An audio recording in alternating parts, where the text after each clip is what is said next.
Lantai 2 gedung Polres Metro Jakbar terbakar.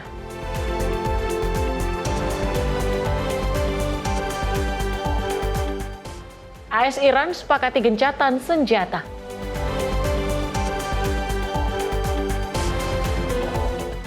Harga kedelai naik dampak gejolak Timur Tengah.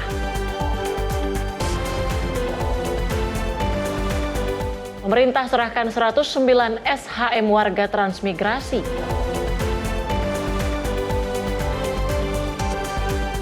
Prabowo instruksikan kenaikan biaya haji tak bebani jamaah.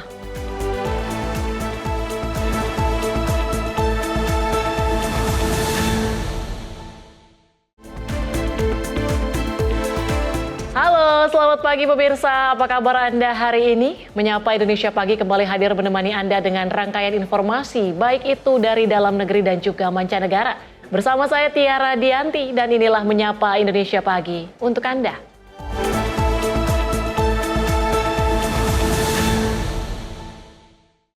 Pemirsa, satu unit sepeda motor yang diparkir di salah satu restoran di Jalan Pondok Kelapa Raya, Durensawit, Jakarta Timur menjadi sasaran pencuri. Pada Minggu 5 April 2026 siang, aksi pencurian terekam CCTV.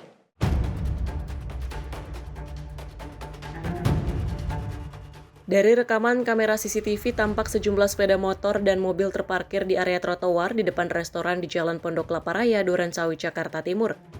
Dua orang pengendara sepeda motor layaknya pengunjung datang dan berhenti di dekat kendaraan yang terparkir. Seorang di antaranya langsung menuju ke sepeda motor milik karyawan restoran dan langsung menjebol kunci kontak kendaraan. Hanya dalam hitungan detik kendaraan bisa dibawa kabur. Diduga para pelaku sudah memantau situasi di sekitar restoran yang tak menyediakan tempat parkir khusus pengunjung. Pelaku memanfaatkan kelengahan karyawan dan pengunjung yang menempatkan kendaraan di trotoar tanpa dijaga juru parkir. Jadi kan kemarin lagi parkir motor di sebelah sini, akunya mau keluar, tiba-tiba motornya udah nggak ada. Akunya mau keluar sebentar, pas mau ngambil motornya udah nggak ada. Terus aku langsung, nggak ada CCTV, aku langsung cek CCTV, ternyata udah dibawa orang. Itu dari CCTV ada di mana? Aku berapa orang terus berapa lama dia nggak pakai alat? Kalau untuk pakai alatnya itu ada beberapa menitan ya, karena kan emang aku kuncinya kunci stang. Jadi ada beberapa menit dia ngusahain baru dia bisa kabur dan pelakunya cuma ada 2 orang. Tapi memang biasa parkir motor? Iya, biasa parkir motor di sini. Biasanya aman aja, cuma baru kali ini. Ada berapa? Ada 2. Jadi yang bawa motor, dia lewat dulu ke sini, terus dia muter balik langsung ke sini. Iya, mantau. Udah lapor ke pihak kepolisian. Atas kejadian ini, korban telah melapor ke pihak kepolisian dengan menyertakan rekaman kamera CCTV. Petugas unit Reskrim Polsek Durensawit langsung mendatangi lokasi dan mengumpulkan keterangan saksi dan korban.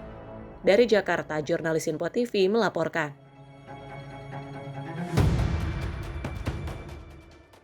Dalih tak punya pekerjaan dan terhimpit kebutuhan ekonomi, seorang mantan pekerja migran Indonesia di Lampung nekat menjadi pelaku curanmor. Pelaku bersama rekannya ditangkap setelah melakukan percobaan pencurian di salah satu minimarket di Kota Metro. Aksi pencurian terekam CCTV.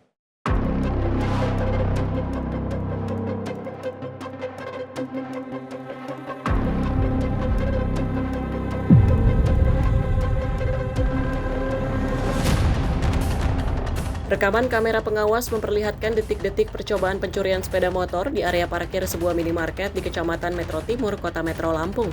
Terlihat pelaku yang berperan sebagai eksekutor menghidupkan motor namun gagal membawa kabur karena cakram dalam posisi digembok.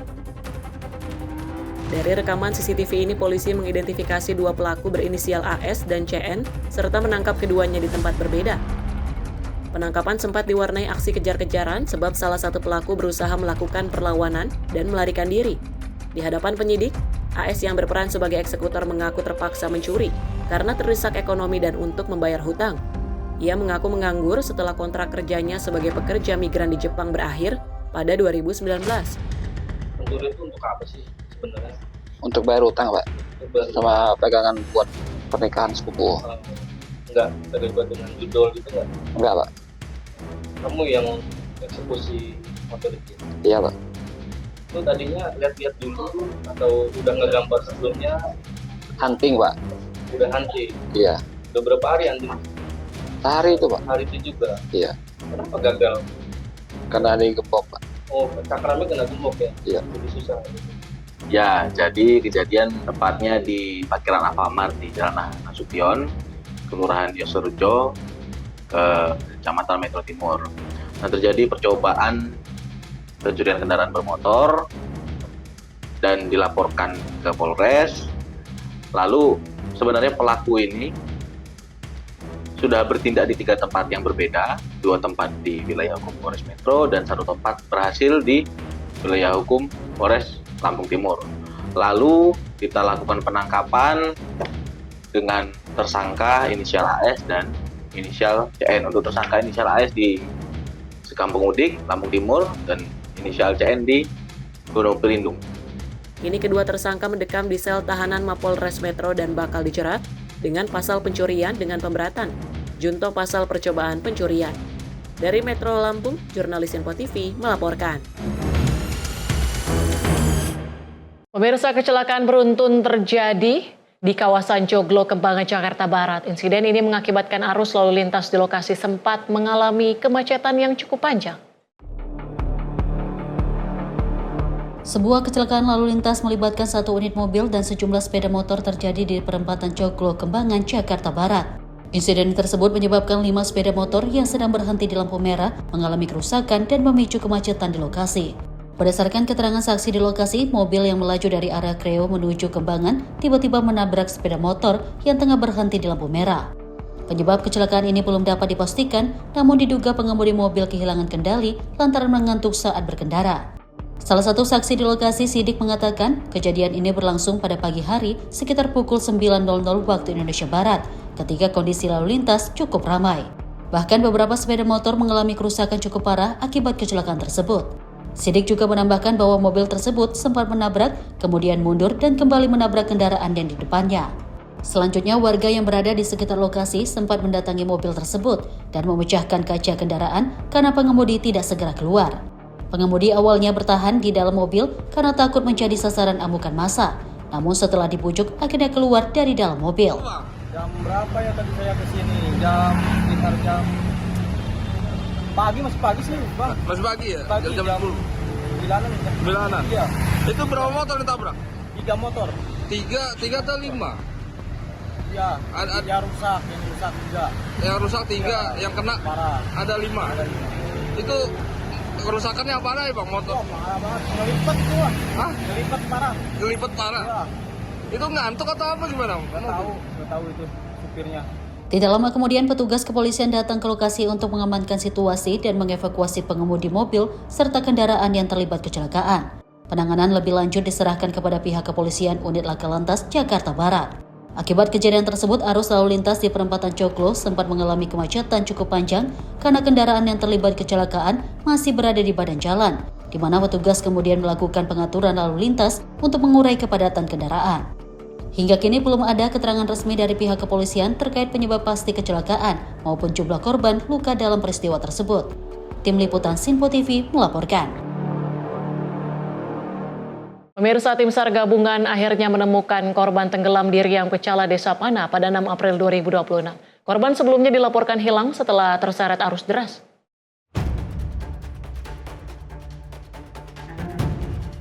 Korban atas nama Inam Apelia, 14 tahun, sebelumnya dilaporkan hilang setelah terseret arus deras. Kantor SAR Pontianak menerima laporan adanya kejadian pada Minggu malam 5 April 2026. Korban diketahui tenggelam saat mandi bersama teman-temannya sekitar pukul 17 waktu Indonesia Barat. Namun tiba-tiba korban terseret arus sungai yang cukup deras. Upaya pencarian sempat dilakukan keluarga dan rekan korban, namun belum membuahkan hasil. Tim SAR gabungan kemudian dikerahkan untuk melakukan pencarian lanjutan.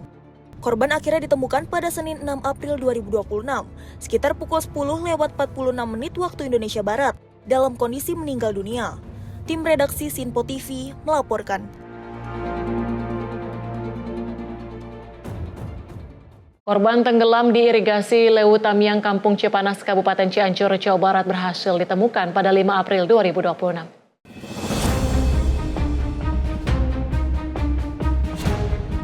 Korban diketahui bernama Muhammad, 9 tahun. Sebelumnya dilaporkan tenggelam saat berenang bersama 4 rekannya di lokasi kejadian. Diduga korban tenggelam dan tidak bisa menyelamatkan diri. Kepala Kantor Pencarian dan Pertolongan Bandung menyatakan laporan kejadian diterima pukul 13.50 waktu Indonesia Barat dari Polsek Cilaku. Tim rescue dikerahkan untuk melakukan asesmen dan pencarian di lokasi kejadian. Pada pukul 16.13 waktu Indonesia Barat, korban berhasil ditemukan dalam kondisi meninggal dunia, tidak jauh dari lokasi kejadian awal. Kantor Pencarian dan Pertolongan Bandung mengimbau masyarakat, khususnya orang tua, untuk meningkatkan kewaspadaan terhadap anak-anak saat beraktivitas di sekitar perairan, guna mencegah kejadian serupa. Tim redaksi Sinpo TV melaporkan.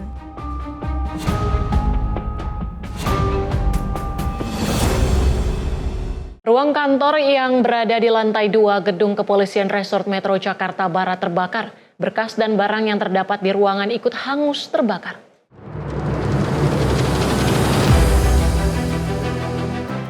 Beginilah peristiwa terbakarnya ruang kantor yang berada di Gedung Polres Metro Jakarta Barat. Api yang begitu besar dengan cepat melahap isi ruangan kantor. Banyaknya barang yang mudah terbakar seperti berkas dan lemari kayu membuat api cepat membesar. Mendapati informasi penanggulangan kebakaran dan keselamatan Jakarta Barat sektor Grogol Petamburan langsung ke tempat kejadian dan langsung melokalisir api agar tak menyambar ke ruangan lain. Tak ada kesulitan, api berhasil dipadamkan. Usai damkar menerjunkan 13 unit dan 65 personel. Objek yang terbakar Polres Jakarta Barat lantai 2 ya Pak. Nah, untuk ruangan kiri itu apa Pak? Oh, kita kurang tahu itu ruangan apa. Yang persis di lantai 2 kita dapat informasi di pukul 08.07. Kita tiba di lokasi 08.13. Kesulitannya alhamdulillah tidak ada karena sumber airnya cukup dekat. Kita mengarahkan pengarahan awal 4 unit, pengarahan awal dari sektor Grogol Petamburan dan Pos Duta. Dilanjut untuk pengarahan kedua dari Sudin dan dari Kedoya Utara dan sektor Kebonjeruk. Jumlah personil jumlah unit ada 13 unit dan 65 personil. Ruangan Pak, ruangan. Isinya ruangan apa? Ya ada bangku segala macam. Belum diketahui penyebab kebakaran, namun diduga api berasal dari korsleting listrik. Hingga saat ini peristiwa ini tengah dalam penanganan kepolisian. Tim Liputan Sinpo TV melaporkan. Kebakaran besar melanda gudang produk kertas di Ontario, California, menyebabkan atap bangunan ambruk dan memaksa petugas pemadam mundur. Kobaran api dilaporkan menyebar dengan sangat cepat. Sekitar 20 pekerja berada di dalam gedung saat kebakaran dilaporkan terjadi pada 7 April. Api dilaporkan membesar secara eksponensial dan cepat menguasai bangunan seluas lebih dari 1 juta kaki persegi. Petugas pemadam kebakaran yang berupaya memadamkan api terpaksa melakukan evakuasi atau retreat operasional demi keselamatan. Hingga pagi hari, api masih terus berkobar dengan asap tebal terlihat dari jarak jauh. Puluhan mobil pemadam mengepung lokasi dan menyemprotkan ribuan galon air setiap menit. Otoritas menduga kebakaran ini merupakan pembakaran kerusakan teknis dan 1 orang telah diamankan. Hingga saat ini belum ada konfirmasi lebih dari pihak otoritas setempat. Tim redaksi Sinpo TV melaporkan. Gudang penyimpanan dan pengolahan biji plastik di kawasan Kalideres hangus terbakar. Diduga sumber api berasal dari mesin yang sudah tak terpakai, namun soket masih terhubung dengan listrik. Kebakaran melanda gudang penyimpanan biji plastik di Jalan Prepedan Taman Raya Tegal Alur, Kalideres, Jakarta Barat, Selasa 7 April 2026 malam.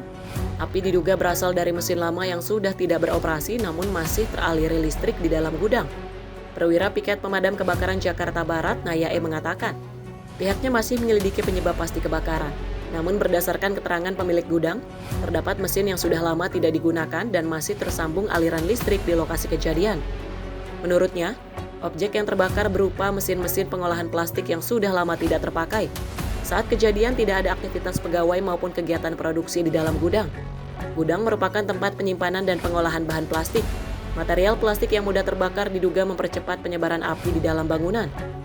Untuk memadamkan api, petugas pemadam kebakaran mengerahkan sedikitnya 6 unit mobil pemadam dari sektor Cengkareng ke lokasi kejadian. Petugas berjibaku agar api tidak meluas ke bangunan lain di sekitar lokasi. Kronologis kebakaran ini terjadi seperti apa awalnya? Kronologisnya kita belum bisa memastikan itu apa awalnya. terbakar. Cuman menurut keterangan pemilik, ini mesin memang udah lama tidak berproduksi. Namun karena memang ada aliran listrik yang menyalur ke mesin itu dan ada tumpukan bahan-bahan plastik, jadi mungkin pengantarnya itu. Demikian, Pak. Jadi apa saja nih Dan yang terbakar objeknya? Objeknya yaitu mesin yang sudah lama nggak terpakai, dan di situ awalnya memang nggak ada kegiatan pegawai, nggak ada kegiatan gitu, nggak ada kegiatan aktivitas pegawai di tempat lokasi kejadian. Ini namanya gudang apa nih? Ini gudang plastik, Pak. Gudang bahan plastik, apa namanya? Pengolahan bahan plastik. Untuk personil berapa Bang yang dikerahkan? Personil ini saya belum menyimak tuh untuk personil, cuman yang kita pastikan sudah ada kurang lebih 6 unit dari sektor. Ada kendala ada? Alhamdulillah nggak ada kendala, Pak, untuk saat ini. Cuman kendalanya hanya masih ada aliran listrik yang kita belum bisa pastikan adanya dari arah mana, karena di situ di mesinnya itu masih ada kadang masih ada strum. Ya. Belum ada laporan korban jiwa maupun luka dalam peristiwa ini. Dari Jakarta, jurnalis Info TV melaporkan. Insiden berdarah menggegerkan lingkungan Pondok Pesantren Ramadan Oku Timur pada Selasa 7 April 2026 petang. Seorang jamaah lansia, Roni bin Sahuri, tewas mengenaskan usai ditusuk seorang pemuda saat berada di area masjid.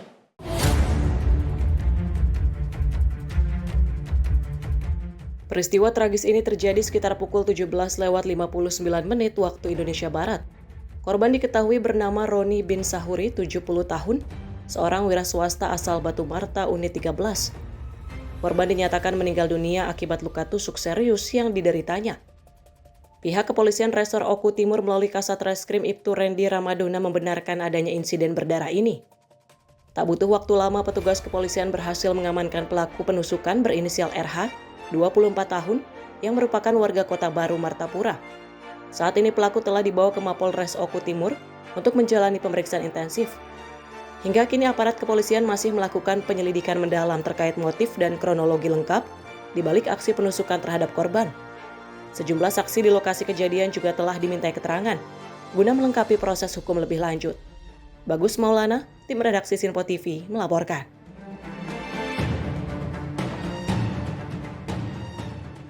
Warga Lorong Aziz, Kota Baru Barat, Martapura digegerkan dengan penemuan seorang marbot masjid yang tewas mengenaskan pada Selasa 7 April 2026 malam. Korban diduga menjadi korban pembunuhan usai jasadnya ditemukan bersimbah darah di area halaman salah satu bangunan.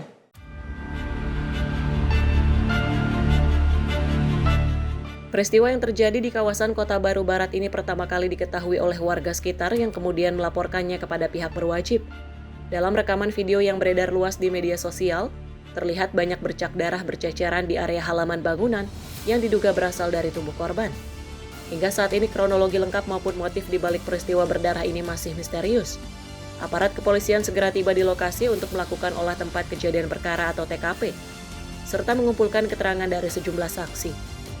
Petugas masih melakukan penyidikan mendalam guna memastikan penyebab pasti kematian korban. Saat ini polisi tengah berupaya keras untuk mengidentifikasi dan mengungkap pelaku yang tega menghabisi nyawa marbot masjid. Bagus Maulana, tim redaksi Info TV melaporkan.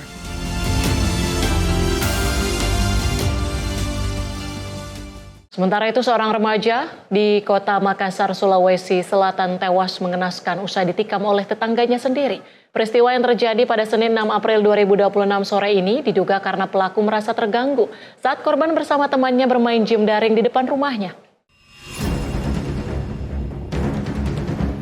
Tragedi berdarah ini terjadi di Jalan Baji Minasa Luar, Kecamatan Mamajang, Kota Makassar pada Senin 6 April 2026. Dalam rekaman video amatir warga, terlihat kakak pelaku sempat dikepung oleh korban bersama 3 rekannya.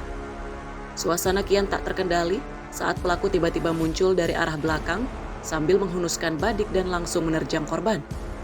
Petugas unit Jatanras Polrestabes Makassar bergerak cepat dan berhasil meringkus pelaku Irman Aziz, 45 tahun, pada Selasa 7 April 2026 sore. Pelaku kemudian diserahkan ke Polsek Mamajang untuk menjalani proses hukum. Menurut keterangan polisi, insiden bermula saat korban dan rekan-rekannya tengah asyik bermain game daring di depan rumah pelaku. Pelaku merasa terganggu dengan kebisingan dan sempat memberikan teguran. Namun bukannya mereda, hal itu justru memicu cekcok mulut hingga berujung pada aksi penikaman. Kemarahan rekan-rekan korban sempat pecah usai prosesi pemakaman di Kabupaten Takalar. Masa yang emosi sempat berusaha merusak rumah pelaku. Namun beruntung aksi ini berhasil dicegah warga setempat dan aparat yang bersiaga. Petugas juga memasang garis polisi di lokasi kejadian. Penganiayaan yang di wilayah Kecamatan Mamajang, tepatnya di Jalan Majipamai. Kejadian tersebut terjadi kemarin sekitar pukul 16 sore. Saat itu korban bersama teman-temannya sementara nongkrong di dekat rumah pelaku. Yang mana pada saat itu pelaku merasa terganggu karena sering terjadi tawuran atau keributan di sekitar situ kalau kelompok anak ini ada di situ, sehingga keluarga pelaku menegur korban untuk pindah dari tempat itu. Namun karena korban tidak terima sehingga terjadi percekcokan antara korban dengan keluarga pelaku. Kemudian tiba-tiba datang dari arah belakang, pelaku langsung menusuk korban mengenai perutnya. Saat itu langsung dibawa ke rumah sakit, di Rumah Sakit Bayangkara, namun tidak lama kemudian meninggal dunia. Untuk pelaku ini, korban ini berstatus pelajar dan usia mau? Masih status pelajar, masih berstatus pelajar sekitar umur 17 tahun. Jadi awalnya itu Pak, ini anak-anak main-main game di sini. Ada berapa orang itu anak? Ya sekitar 4 orang. Ya, dilarang, yang ribut. Yang larang siapa? Yang larang ini Iwan. Oh, pemilik rumah. Pemilik rumah. Nah, setelah dilarang, dia pindah ke sana. Nah, pindah ke sana, diikuti sama Iwan karena di sana dia disudut. Ya, di situ mungkin memperlihatkan sikap menantang. Akhirnya terjadi baku adu begitu, tapi sebentar saja datang adiknya, tiba-tiba langsung menikam. Yang ditikam salah. Ini namanya Abel. Rumah korban ini berapa meter dari rumah pelaku? Kira-kira 100 meter. 100 meter? Iya. Kita memang RT RW itu di Tamparan Keke tiap malam itu mengadakan posko. Posko itu di kantor lurah. Sekarang ini kita alihkan posko ini karena lagi nanti ada keributan, sering ada kita cegah. Ya, ini pencegahan salah satu dari RT RW beserta lurah Tamparan Keke. Guna melengkapi berkas penyelidikan, petugas kepolisian kembali ke lokasi untuk melakukan olah TKP serta meminta keterangan sejumlah saksi mata. Selain di lokasi kejadian, penjagaan ketat juga dilakukan di rumah duka, guna meredam potensi amukan dari pihak keluarga maupun kerabat korban. Dari Makassar, Sulawesi Selatan, jurnalis Info TV melaporkan. Seorang pemasang baliho di Garut, Jawa Barat tersengat listrik tegangan tinggi saat tengah bekerja di atas papan reklame di Jalan Raya Limbangan, Malangbong, di Kampung Cipatik, Desa Nanjung Jaya, Kecamatan Kersamanah, Garut, pada Selasa 7 April 2026 siang. Proses evakuasi korban yang penuh luka bakar berlangsung dramatis.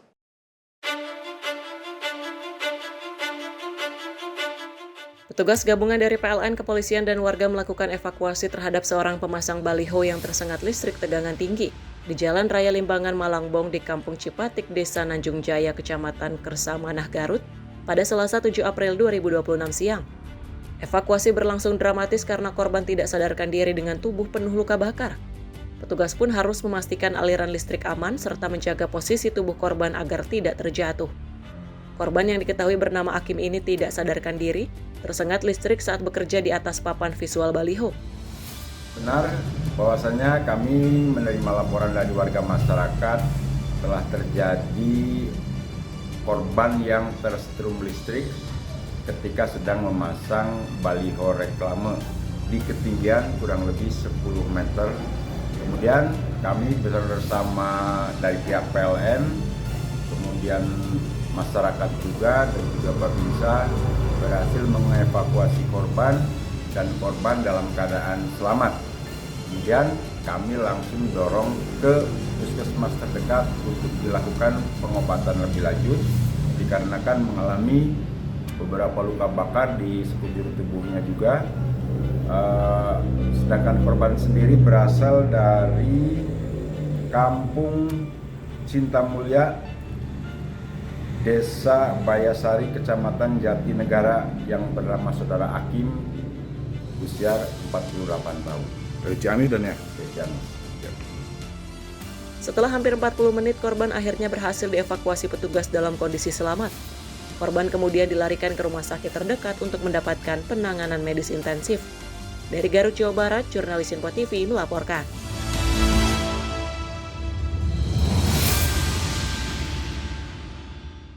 Dan kami akan kembali usai jeda, pemirsa, tetaplah bersama kami di Menyapa Indonesia Pagi.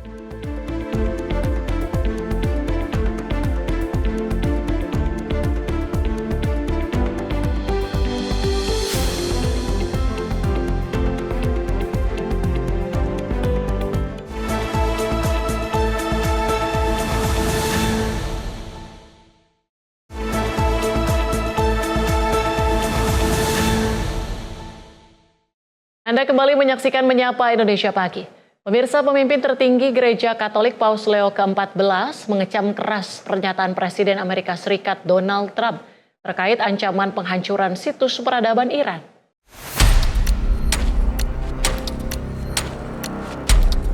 Situasi memanas terjadi di tengah ketegangan Amerika Serikat dan Iran setelah Presiden Donald Trump menyampaikan ancaman untuk menghancurkan situs-situs peradaban di Iran.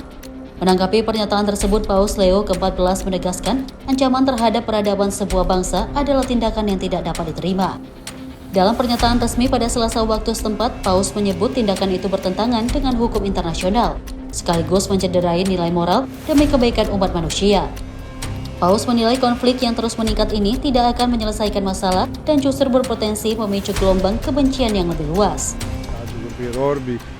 Come tutti sappiamo, c'è stata anche questa minaccia contro tutto il popolo di Iran e questo veramente non è accettabile. Qui ci sono questioni certamente di diritto internazionale, ma molto di più una questione morale per il bene del popolo completo intero. Lebih lanjut, Paus mengingatkan serangan terhadap infrastruktur sipil merupakan bentuk perpecahan yang dapat ditimbulkan manusia. Pihak Vatikan terus menyerukan agar semua pihak menahan diri dan mengedepankan dialog daripada tindakan militer yang berpotensi merusak tatanan dunia. Tim redaksi Sinpo TV melaporkan. Pengumuman gencatan senjata antara Iran dengan Amerika Serikat diumumkan langsung oleh Presiden Amerika Donald Trump melalui akun media sosialnya. Presiden Amerika Serikat Donald Trump mengumumkan gencatan senjata dengan Iran selama 2 minggu. Pengumuman tersebut dilayangkan Trump melalui akun sosial medianya. Adapun pernyataannya, Trump melakukan komunikasi dengan Perdana Menteri Shehbaz Sharif dan Marseka Lapangan Asim Munir dari Pakistan. Trump menyebut bahwa gencatan senjata ini merupakan kesepakatan dua arah dan telah mencapai kesepakatan definitif untuk perdamaian jangka panjang dengan Iran. Trump juga mengungkapkan terdapat proposal 10 poin yang diajukan oleh Iran meski tak dijelaskan secara gamblang oleh Trump. Tim redaksi Sinpo TV melaporkan.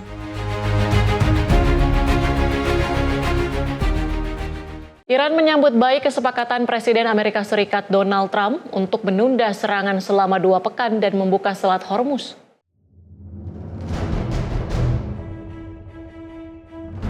Amerika Serikat dan Iran menyepakati gencatan senjata bersyarat selama 2 pekan pada Selasa malam setelah adanya intervensi diplomatik mendadak yang dimediasi oleh Pakistan. Dengan adanya kesepakatan gencatan senjata ini, Menlo Iran, Abbas Araghchi, menyatakan jalur pelayaran Selat Hormuz dibuka dengan koordinasi militer Iran. Kesepakatan ini muncul setelah eskalasi konflik selama 5 minggu dengan menekan arus pelayaran di Selat Hormuz yang merupakan jalur vital dalam menyalurkan 1/5 pasokan energi global. Sebelum kesepakatan gencatan senjata terjadi, Amerika Serikat dilaporkan sudah menyiapkan serangan lanjutan, termasuk pengerahan pesawat pengebom B-52. Di saat yang sama, Israel melancarkan serangkaian serangan ke infrastruktur Iran, termasuk jembatan dan fasilitas listrik di sejumlah kota. Tim redaksi Sinpo TV melaporkan. Sementara itu, Wakil Presiden Amerika Serikat James David Vance meyakini Iran akan memberikan respon terhadap tuntutan Amerika Serikat sebelum batas waktu yang telah ditetapkan. Dalam konferensi pers di Budapest, GD Vance menegaskan bahwa keputusan selanjutnya berada di tangan pemerintah Iran dan Amerika Serikat menunggu jawaban resmi dari Teheran. Ia menyebut Amerika Serikat telah mencapai tujuan militernya dan kini menilai Iran sedang berupaya menekan dunia secara ekonomi dengan menutup jalur strategis energi. And I think the nature of the conclusion is ultimately up to the Iranians. I think there really are two pathways, and I'm oversimplifying this a little bit, but I think pathway one is where the Iranians decide they're going to be a normal country. They're not going to fund terrorism anymore. They're going to be part of the world system of commerce and exchange. And that's going to mean much better things for them economically. It's going to mean better things for the peace and safety of the world. Selat-selat Hormuz menjadi salah satu titik krusial karena merupakan jalur utama distribusi minyak dunia yang kini terganggu akibat konflik yang sedang berlangsung. Pemerintah Amerika Serikat telah menetapkan deadline bagi Iran untuk memenuhi sejumlah tuntutan, termasuk terkait pembukaan kembali jalur tersebut dan penghentian aktivitas yang dianggap mengancam stabilitas kawasan. Hingga kini belum ada kepastian mengenai respon resmi dari Iran. Namun tekanan diplomatik dan militer terus meningkat seiring memanasnya konflik di Timur Tengah. Tim redaksi Simpo TV melaporkan. Dari Presiden Turki Recep Tayyip Erdogan menyatakan negaranya terus mendorong upaya diplomasi terhadap Iran dan Amerika Serikat. Upaya diplomasi terus dilakukan untuk mengakhiri perang di Iran yang disebutnya sebagai konflik tidak sah dan tidak bermakna. Dalam pernyataannya, Presiden Turki Recep Tayyip Erdogan menegaskan Turki aktif melakukan upaya diplomatik untuk mencegah konflik yang terjadi antara Amerika, Israel dengan Iran meluas ke seluruh kawasan. Ia juga mengecam serangan yang dinilai melanggar hukum internasional dan menekankan pentingnya penyelesaian melalui jalur damai guna menghindari dampak lebih luas terhadap stabilitas global. Menurutnya, perang yang terus berlangsung tidak hanya berdampak pada negara yang terlibat, namun juga memberikan beban besar bagi masyarakat internasional, baik dari segi keamanan maupun ekonomi global. Turki menyatakan akan terus berperan dalam mendorong dialog dan mediasi agar konflik dapat dihentikan secepat mungkin dan tidak semakin meluas ke negara-negara lain di kawasan. Silahların susması ve müzakereye alan açılması için eğer iğne ucu kadar şans varsa bunu değerlendirmenin samimi gayreti içindeyiz. Hingga kini, ketegangan di Timur Tengah masih terus berlangsung dengan risiko eskalasi yang dapat mempengaruhi keamanan regional serta stabilitas ekonomi global. Tim redaksi Simpo TV melaporkan. Suasana euforia dan rasa syukur mewarnai ibu kota Iran setelah pengumuman kesepakatan gencatan senjata antara AS dan Iran.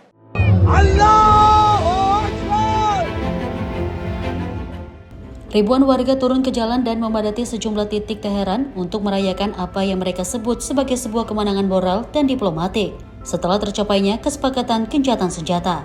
Suasana religius terasa kuat dengan warga mengibarkan bendera nasional serta menyampaikan doa dan ungkapan syukur sebagai bentuk penghormatan terhadap nilai-nilai spiritual yang dianggap menjadi sumber kekuatan dalam menghadapi konflik. Bagi sebagian masyarakat, kesepakatan ini dipandang sebagai hasil dari keteguhan dan perjuangan panjang di tengah tekanan dan konflik yang berlangsung, serta sebagai bukti ketahanan nasional di masa krisis. Selain itu, kesepakatan damai ini juga memberikan harapan baru bagi pemulihan ekonomi, serta stabilitas di kawasan, termasuk potensi pembukaan kembali aktivitas perdagangan dan energi. Di media sosial, ungkapan kemenangan ramai digaungkan dan menjadi simbol optimisme baru bagi masyarakat pasca konflik dengan berbagai tagar yang menyebar luas di platform digital. Meski demikian, sejumlah pihak menilai implementasi kesepakatan masih menjadi tantangan di tengah dinamika politik dan keamanan yang terus berkembang serta memerlukan komitmen kuat dari seluruh pihak yang terlibat. Tim redaksi Simpo TV melaporkan. Suasana kota Baghdad, Irak berubah menjadi lautan kegembiraan usai tersebarnya laporan kesepakatan gencatan senjata antara Iran dan Amerika Serikat. Euforia warga terlihat di berbagai sudut kota Baghdad menyusul kabar kesepakatan gencatan senjata antara Iran dan Amerika Serikat. Warga turun ke jalan dengan perasaan lega setelah bertahun-tahun negara mereka kerap terjebak dalam persaingan pengaruh dan konflik tidak langsung antara kedua negara tersebut. Masyarakat mengungkapkan kesepakatan ini sebagai napas baru bagi kedaulatan Irak. Mereka berharap kesepakatan ini menjadi awal berhentinya operasi militer dan serangan udara di wilayah rawan. Secara geopolitik, gencatan senjata ini diprediksi akan memberikan dampak positif bagi stabilitas ekonomi di pasar lokal termasuk potensi penguatan nilai tukar yang sebelumnya tertekan akibat resiko konflik. Pihak pemerintah Irak kini memiliki peluang lebih besar untuk fokus pada pembangunan dalam negeri tanpa harus terbebani oleh tekanan kepentingan asing di wilayahnya.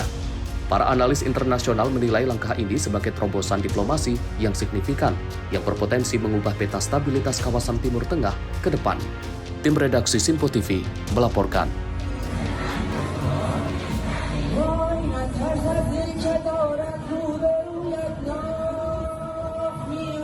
Presiden AS Donald Trump mengumumkan gencatan senjata antara AS dan Iran yang diumumkan disertai sejumlah kondisi yang merugikan Amerika.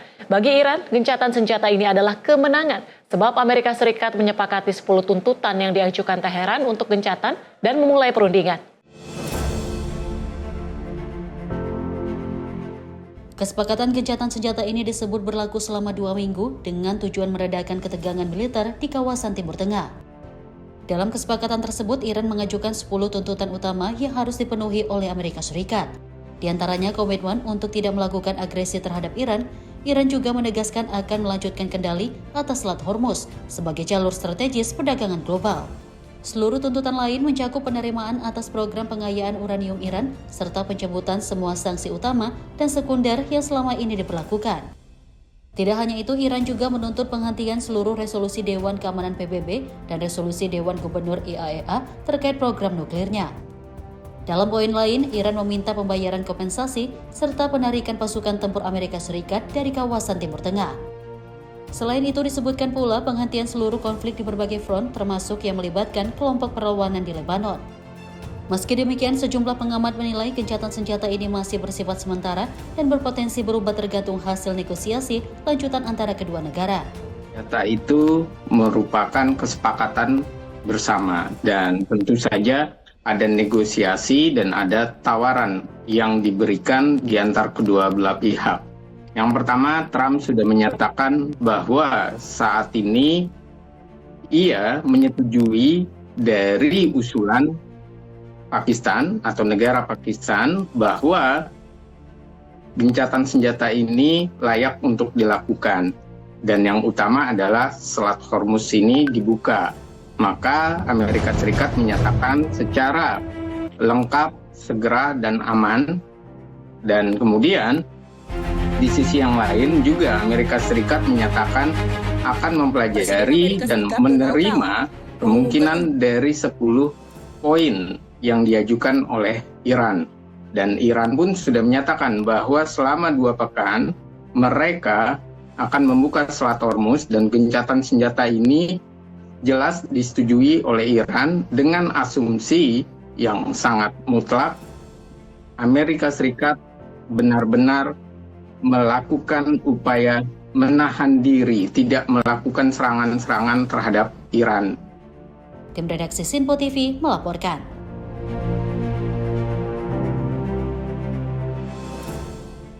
Pemerintah Pakistan memilih menahan suara dalam pemungutan suara Dewan Keamanan PBB. Hal itu terkait resolusi mengenai Selat Hormuz dan menegaskan dukungannya terhadap penyelesaian melalui jalur diplomasi. Dalam sidang di New York City, perwakilan Pakistan, diplomat Pakistan untuk PBB, Hashim Iftikhar Ahmad menyatakan, situasi saat ini memerlukan penahanan diri serta memberi ruang bagi upaya diplomatik yang sedang berlangsung. Ia menegaskan dialog dan keterlibatan antar pihak menjadi kunci untuk meredakan ketegangan di tengah kondisi yang disebutnya sebagai momen krusial. Resolusi tersebut mendapatkan dukungan mayoritas namun gagal diadopsi. Setelah diveto oleh China dan Rusia, sementara Pakistan dan Kolombia memilih abstain. Pakistan menyatakan akan terus mendorong terwujudnya solusi diplomatik yang berkelanjutan dengan melibatkan berbagai mitra di kawasan, maupun di tingkat internasional. Situasi ini terjadi di tengah meningkatnya ketegangan di kawasan Timur Tengah yang berdampak pada jalur perdagangan global, termasuk terganggunya aktivitas di Selat Hormuz. Hingga kini, upaya diplomasi terus berlangsung untuk mencegah eskalasi lebih lanjut dan mencari solusi damai atas konflik yang terjadi. Tim redaksi Simpo TV melaporkan. Kita ke informasi lain, pemirsa. Seorang terduga pelaku pembakaran ditangkap setelah kebakaran besar melanda sebuah gudang di Ontario. Petugas masih mendalami peran dan keterlibatannya dalam kebakaran gudang tersebut.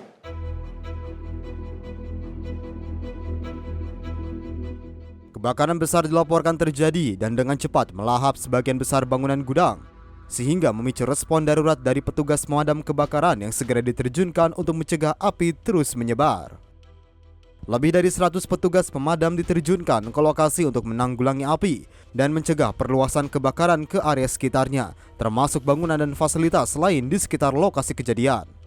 Otoritas tempat menyatakan seorang terduga pelaku telah diamankan dan sedang menjalani proses penyelidikan lebih lanjut guna mengetahui peran dan keterlibatannya dalam insiden tersebut. Hingga kini belum ada keterangan resmi terkait motif maupun besaran kerugian akibat kebakaran. Sementara penyidik masih mengumpulkan bukti di lokasi kejadian termasuk melakukan olah tempat kejadian perkara. Pihak berwenang juga masih menilai tingkat kerusakan yang ditimbulkan serta memastikan keamanan area pasca kebakaran agar tidak menimbulkan risiko lanjutan bagi masyarakat sekitar. Tim redaksi Simpo TV melaporkan. Dan pemirsa, informasi peristiwa lainnya akan kami hadirkan usai jeda. Tetaplah bersama kami di Menyapa Indonesia Pagi.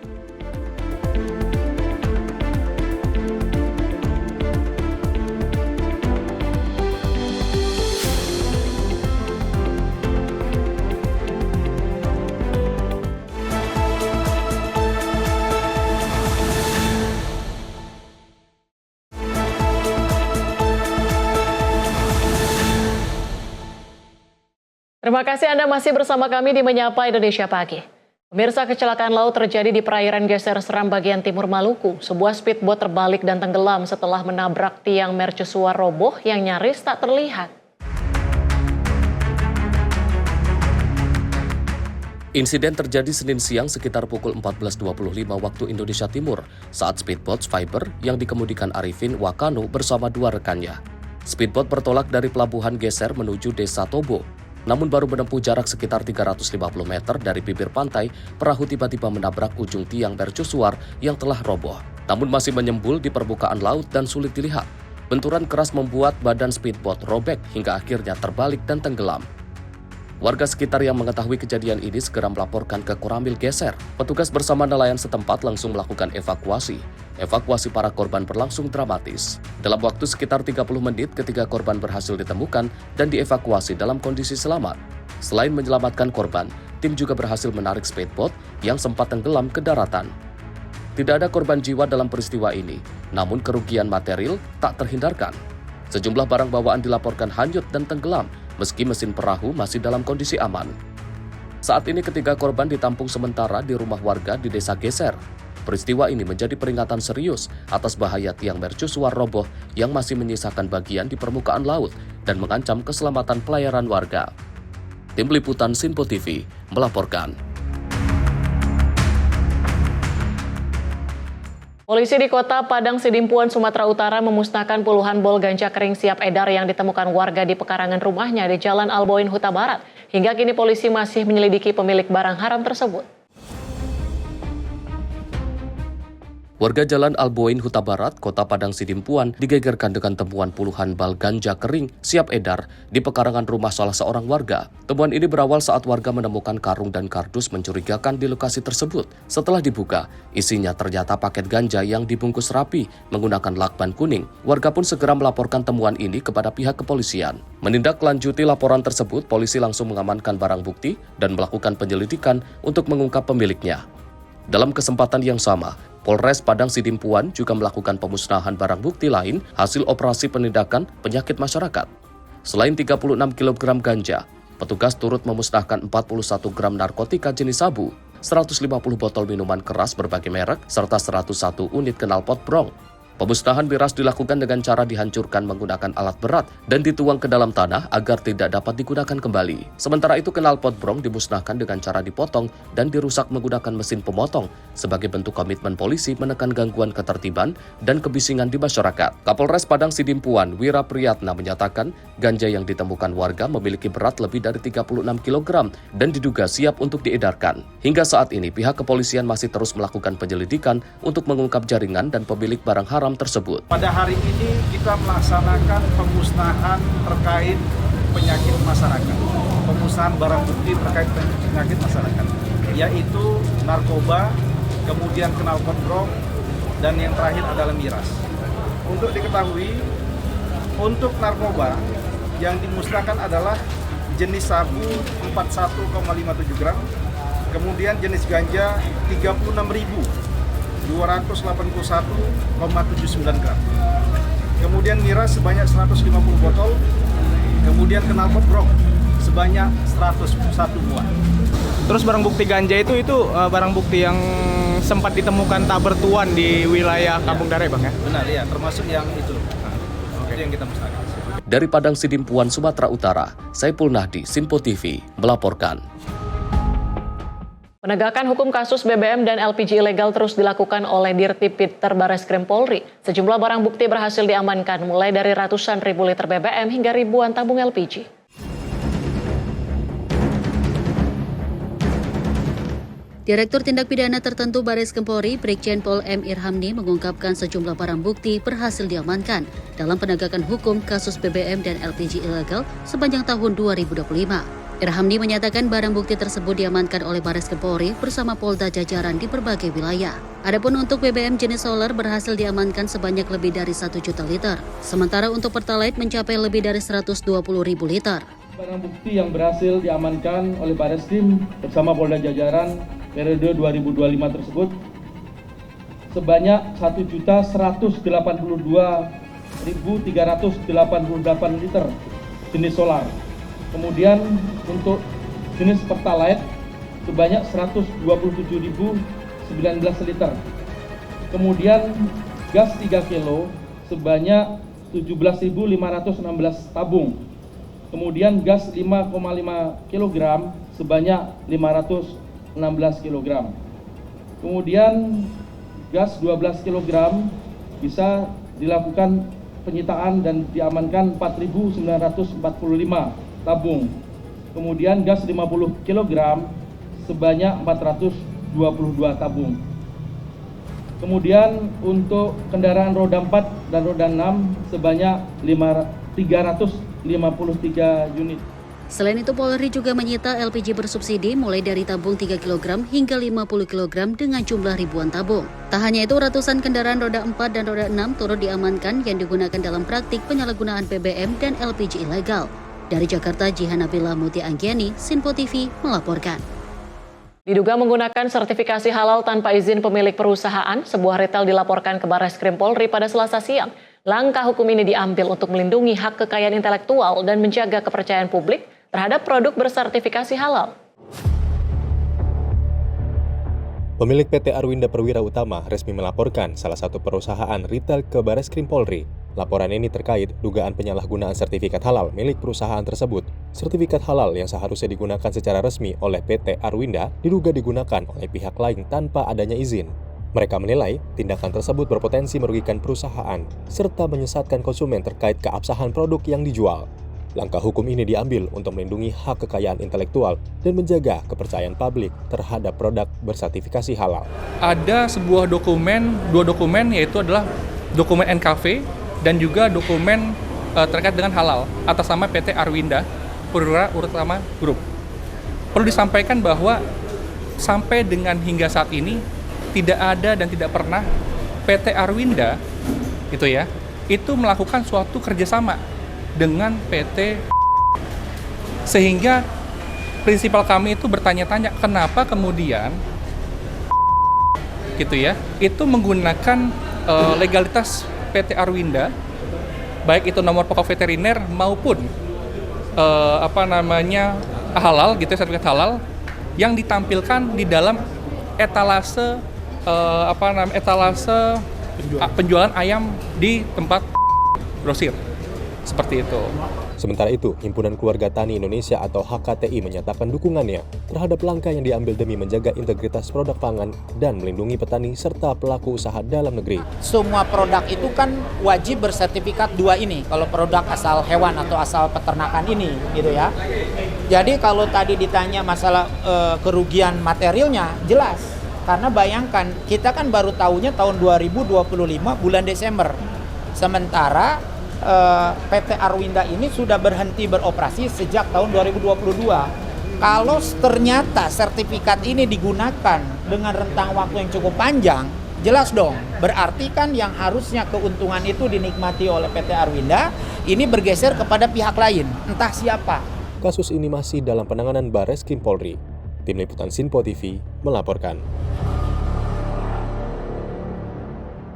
Direktorat Reserse Narkoba Polda Sumatera Selatan mengungkap peredaran narkotika dalam jumlah besar di Kota Palembang. Seorang pria berhasil ditangkap bersama barang bukti sabu seberat lebih dari 1 kilogram. Pengungkapan kasus ini dilakukan oleh Unit 4 Subdit 1 Ditres Narkoba Polda Sumsel pada Kamis 2 April 2026 sekitar pukul 14.45 WIB di kawasan Jalan PMD Kelurahan Talang Kelapa, Kecamatan Alang-Alang Lebar, Kota Palembang. Dalam penangkapan itu, polisi turut menyita sejumlah barang bukti, diantaranya 1 paket sabu seberat bruto 1017 atau 5 gram yang disimpan di dalam goodie bag warna orange, 1 unit handphone iPhone 12 Pro Max warna putih, 1 unit sepeda motor Honda Vario, serta 1 plastik warna hitam. Kaur Penum Dit Humas Polda Sumsel Kompol Iputu Suryawan mengatakan petugas berhasil meringkus pelaku dengan melakukan undercover buy atau pembelian terselubung dengan memesan sabu sebanyak 1 kg kepada tersangka. Setelah disepakati lokasi transaksi di kawasan Jalan PMD Talang Kelapa, petugas yang menyamar kemudian bertemu dengan tersangka. Saat tersangka menyerahkan paket sabu kepada petugas yang menyamar, tim yang telah bersiaga langsung melakukan penangkapan. April 2026, Direktorat Narkoba Polda Sumatera Selatan berhasil melakukan pengungkapan narkotika jenis sabu seberat 1017,5 gram atau 1 kilo lebih, yang mana kejadiannya itu berhasil diungkap di wilayah Alang-Alang Lebar, Sukarame, dan dari pelaku berhasil diamankan narkotika jenis sabu di goodie bag yang dibawa oleh tersangka pada saat mengendarai sepeda motor. Bang, untuk statusnya Bang dari pemeriksaan awal orang tersebut kurir, pengedar atau bandar? Berdasarkan dari hasil yang dilakukan oleh Narkoba Polda Sumatera Selatan, tersangka ini diduga adalah bagian dari jaringan yang cukup besar dan saat ini dalam proses pengembangan. Jadi dia adalah sebagai pengedar sekaligus bandar karena dengan jumlah barang bukti yang cukup banyak. Saat ditangkap berarti mengantarkan barang tersebut berarti Bang? Betul sekali. Jadi pada saat dilakukan penangkapan, si tersangka ini akan mengantarkan barang tersebut ke seorang pembeli. Tersangka beserta seluruh barang bukti kemudian dibawa ke Ditres Narkoba Polda Sumsel untuk menjalani proses penyidikan lebih lanjut. Dari Palembang, Sumatera Selatan, jurnalis Sinpo TV melaporkan. Kita ke informasi lain, pemirsa. Dari Wakil Presiden Gibran Rakabuming yang mengunjungi agroeduwisata Gereja Masehi Injili di Timor Tarus di Desa Mata Air, Kabupaten Kupang, Nusa Tenggara Timur.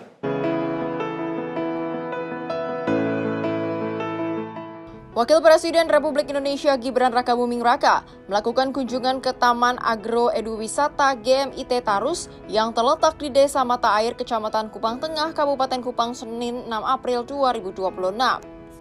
Di lokasi tersebut, Gibran berdialog langsung dengan para petani milenial setempat. Dirinya menyampaikan apresiasi terhadap pengelolaan kawasan agroeduwisata yang dinilai mampu melibatkan generasi muda dalam sektor pertanian. Kan fokusnya Pak Presiden kan ada swasembada pangan dan swasembada energi. Jadi Pak Presiden pesan kita produksi pertanian itu benar-benar pengen digenjot. Akan kita pikirkan dari A sampai Z-nya. Jadi masalah air, masalah benih, bibit, masalah pupuk, dan juga yang paling penting peralatan modern. Jadi kita nggak bisa lagi pakai tenaga, alat-alat manual, nanti kerja keras kita terbuang. Akan kita bantu ya Pak Gubernur ya dengan alat-alat yang lebih modern untuk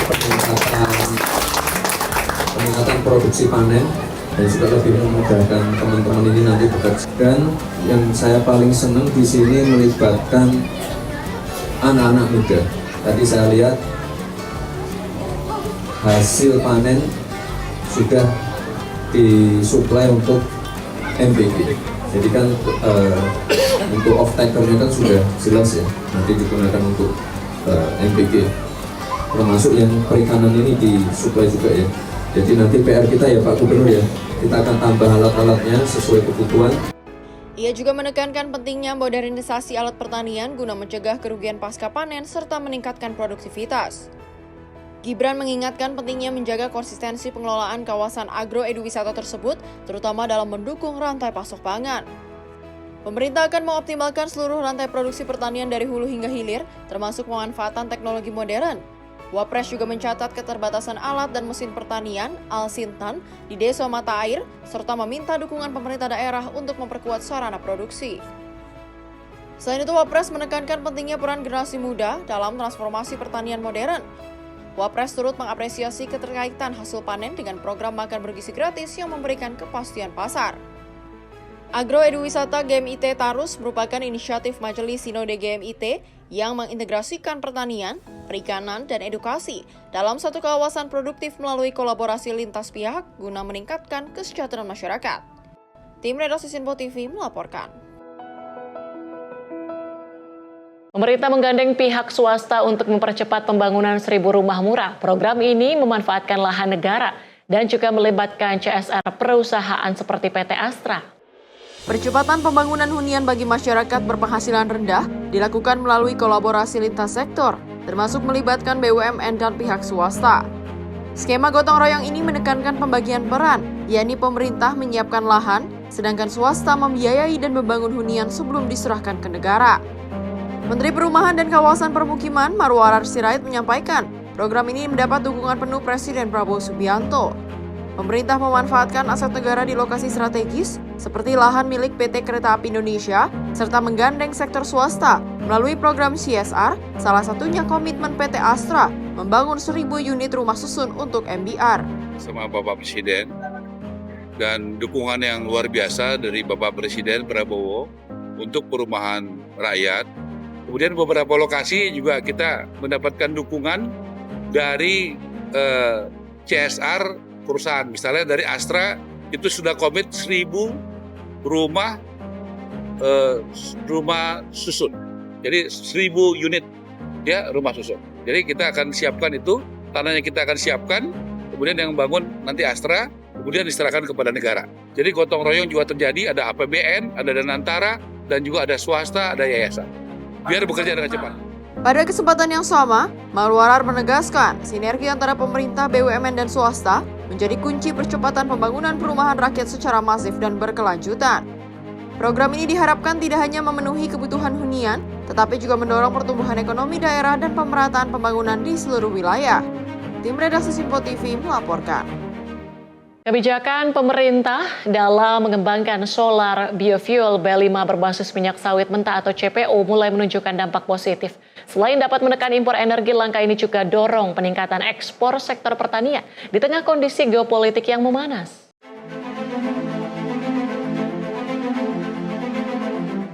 Pemerintah tengah berupaya menargetkan penghentian impor solar pada tahun ini sesuai dengan arahan Presiden Prabowo Subianto. Menteri Pertanian Andi Amran Sulaiman mengatakan pihaknya akan mengalihkan kebutuhan energi solar ke biofuel B50 yang berbahan baku CPO dalam negeri. Langkah ini dinilai berdampak pada penurunan CPO untuk ekspor dari yang sebelumnya 26 juta ton menjadi 21 juta ton. Hari ini stok kita mencapai stok beras 4,6 juta ton. Dan itu tertinggi sepanjang sejarah stok kita. Itu sektor pangan. Kemudian yang menarik adalah biofuel. Target dari perintah Bapak Presiden, kita tidak impor solar tahun ini. Itu kita gunakan dari CPO. 5,3 juta ton kita tidak impor solar. Di sisi lain, kita gunakan CPO kita untuk solar. Biofuel B50. Ternyata setelah kita tidak impor solar dan mengurangi ekspor, CPO kita dari 26 juta kita kurangi menjadi 21 juta. Ternyata petani-petani kita memanfaatkan kondisi geopolitik yang memanas. Sehingga produksi kita, ekspor kita naik 6 juta ton. Ekspor kita justru naik menjadi 32 juta ton. Jadi kita memanfaatkan dengan baik, petani kita memanfaatkan dengan baik kondisi geopolitik yang memanas karena harga komoditas perkebunan naik cukup tinggi. Ekspor kita naik kurang lebih dari sektor pertanian 160 triliun dan impor kita turun kurang lebih 41 triliun. Ini berkah bagi sektor pertanian. Menteri Pertanian menilai kebijakan biofuel tak hanya dapat memperkuat ketahanan energi nasional saja, tetapi juga memberikan peluang besar bagi sektor pertanian untuk tumbuh di tengah dinamika global. Kedepan, optimalisasi pemanfaatan sumber daya dalam negeri diharapkan dapat terus mendorong peningkatan kesejahteraan petani, sekaligus menjaga stabilitas ekonomi nasional. Dari Jakarta, Sri Dewi Andayani, Dava Rizkiano, Sinpo TV, melaporkan. Dari Menteri Pertanian, Andi Amran Sulaiman mengingatkan para pelaku usaha agar tidak memanfaatkan situasi global untuk menaikkan harga bahan pokok secara tidak wajar. Pemerintah menyampaikan kondisi geopolitik global menjadi salah satu yang mempengaruhi stabilitas harga sejumlah komoditas, termasuk harga kedelai. Dengan adanya kondisi tersebut, para importir dan distributor pun diminta untuk tidak membebani masyarakat dengan kenaikan harga yang berlebihan. Pemerintah juga menegaskan akan terus melakukan koordinasi dengan para pelaku usaha untuk memastikan harga kedelai tetap terkendali dan tidak merugikan masyarakat. Nanti mungkin minggu depan, tetapi Dirjen Tanaman Pangan saya sudah perintahkan cepat komunikasi. Jangan membebani rakyat di saat ada kondisi geopolitik memanas. Beras aman, minyak goreng kita, komunitas lain aman, biodiesel aman. Jadi mudah-mudahan yang lain juga aman. Kalau kami paham, kalau ada kenaikan harga, tetapi jangan seperti rafinasi kelakuannya, importir rafinasi. Kita tidak bisa jual gula white sugar karena ada rafinasi bocor kemana-mana. Dari Jakarta, Sri Dewi Andayani, Dava Rizkiano, Sinpo TV, melaporkan. Dan pemirsa, kami akan kembali usai jeda, tetaplah bersama kami di Menyapa Indonesia Pagi.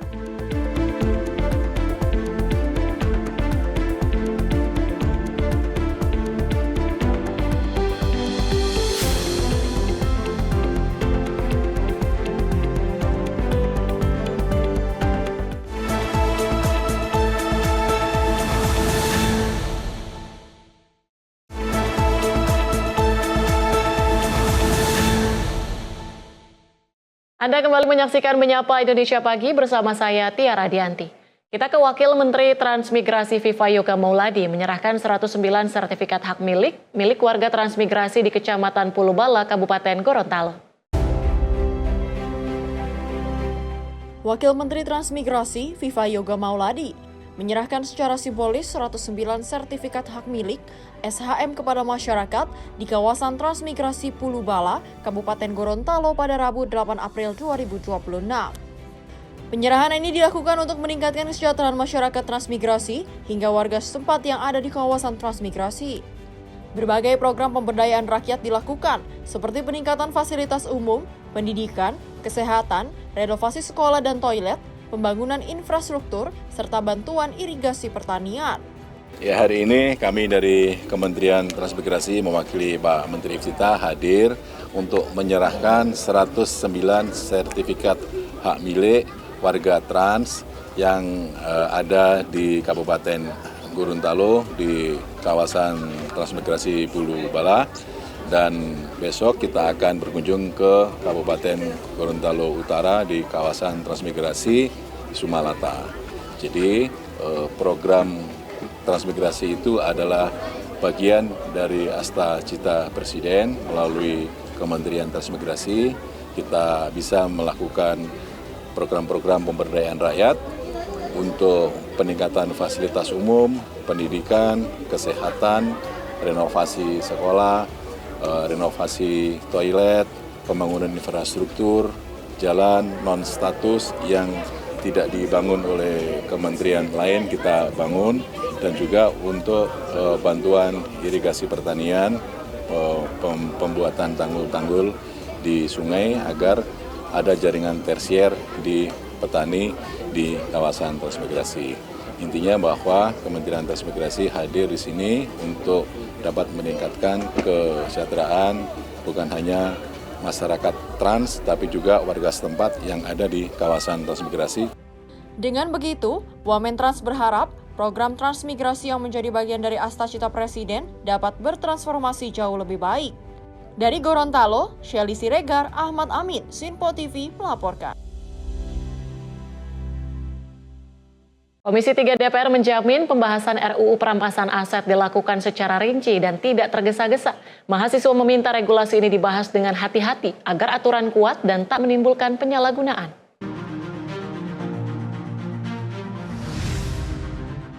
Komisi 3 DPR menggelar rapat dengar pendapat dengan perwakilan Perhimpunan Mahasiswa Hukum Indonesia di Kompleks Parlemen Senayan, Jakarta pada 8 April 2026. Dalam pertemuan tersebut, Permahi memberikan masukan agar pembahasan RUU perampasan aset dilakukan secara hati-hati dan mendalam. Permahi menekankan pentingnya regulasi yang jelas, kuat, dan harmonis, serta harus senantiasa memperhatikan norma hukum dan putusan Mahkamah Konstitusi. Sekjen DPN Permahi, Muhammad Afgan Ababil, menekankan RUU ini harus disusun dengan kajian mendalam dan dasar hukum yang kuat, serta memperhatikan norma dan putusan Mahkamah Konstitusi. Selain itu, perwakilan Permahi dari Lombok, Reno, menyoroti aturan perampasan aset yang saat ini tersebar di berbagai regulasi dan berpotensi disalahgunakan. Ia menekankan pentingnya pembuktian yang kuat serta penerapan yang teliti agar RUU tidak menimbulkan penyalahgunaan kekuasaan. Hukum. Dalam hal ini kami menyoroti semangat Komisi 3 dalam melakukan pembaharuan hukum terutama berkaitan dengan perampasan aset yang dalam hal ini masuk sebagai prolegnas khusus.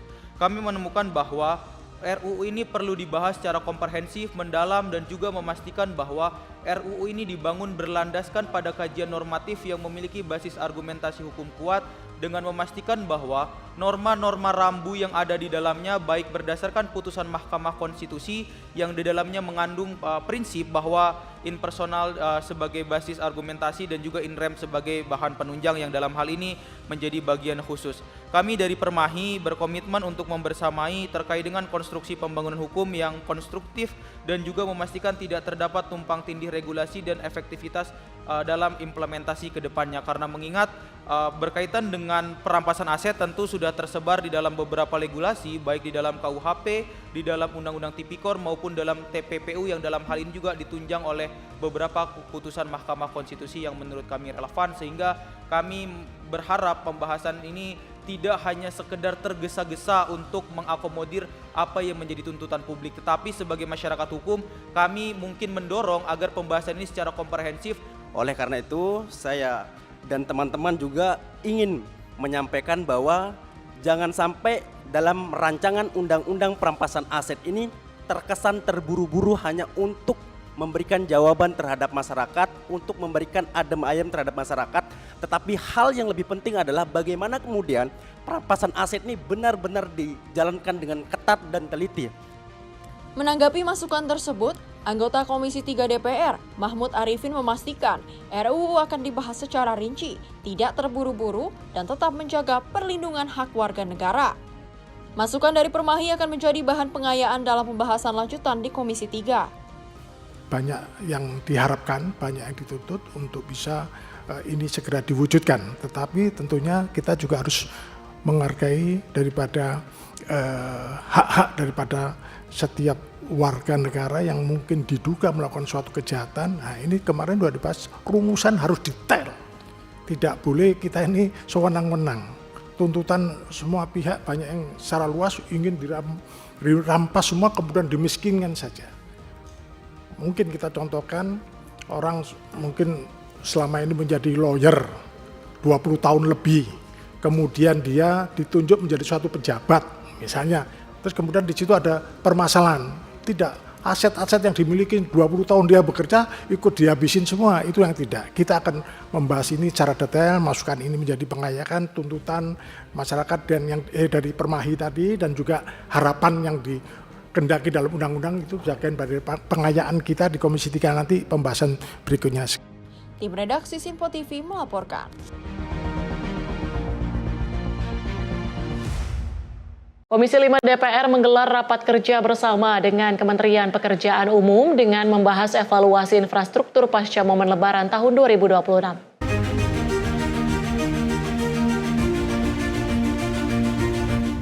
Komisi 5 DPR RI menggelar rapat kerja dengan Menteri Pekerjaan Umum Dodi Hanggodo didampingi oleh Wakil Menteri Pekerjaan Umum Diana Kusumastuti di ruang Komisi 5 Kompleks Parlemen Senayan, Jakarta pada Selasa 7 April 2026. Rapat kerja yang dipimpin langsung oleh Ketua Komisi 5 DPR, Lazarus, membahas evaluasi pelaksanaan prasarana umum dan infrastruktur pasca Lebaran tahun 2026. Dalam rapat ini, Ketua Komisi 5 DPR, Lazarus, menekankan sejumlah hal yang harus diperhatikan Kementerian Pekerjaan Umum. Salah satunya, pentingnya pemeliharaan rutin dan perbaikan jalur utama guna memastikan seluruh ruas jalan nasional dalam kondisi yang baik. Selain itu, Komisi 5 DPR turut menyoroti persoalan fasilitas publik, yaitu rest area di sejumlah jalan tol yang kurang optimal dalam melakukan pelayanan publik. DPR turut meminta Kementerian Pekerjaan Umum untuk memberikan atensi kepada pihak pengelola dalam hal perbaikan pelayanan para pemudik. Ini rest area ini menjadi tanggung jawab kita juga nih, Pak Menteri, terutama di jalan-jalan tol ya. Ini juga mendapat perhatian. Saya rasa ini masalahnya sudah menaun, Pak, dan selalu kita temukan apakah tahun ini masih ada persoalan di rest area? Masih.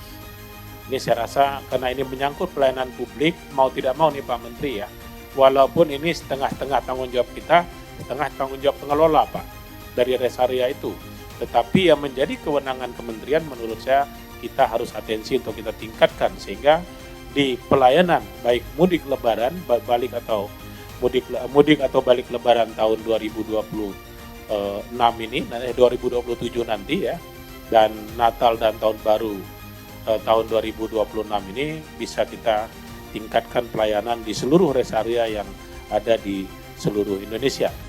Sementara itu, Menteri Pekerjaan Umum RI Dodi Hanggodo mengakui masih ada kendala dalam hal pelayanan para pemudik di sejumlah rest area dalam momen mudik dan balik lebaran 2026.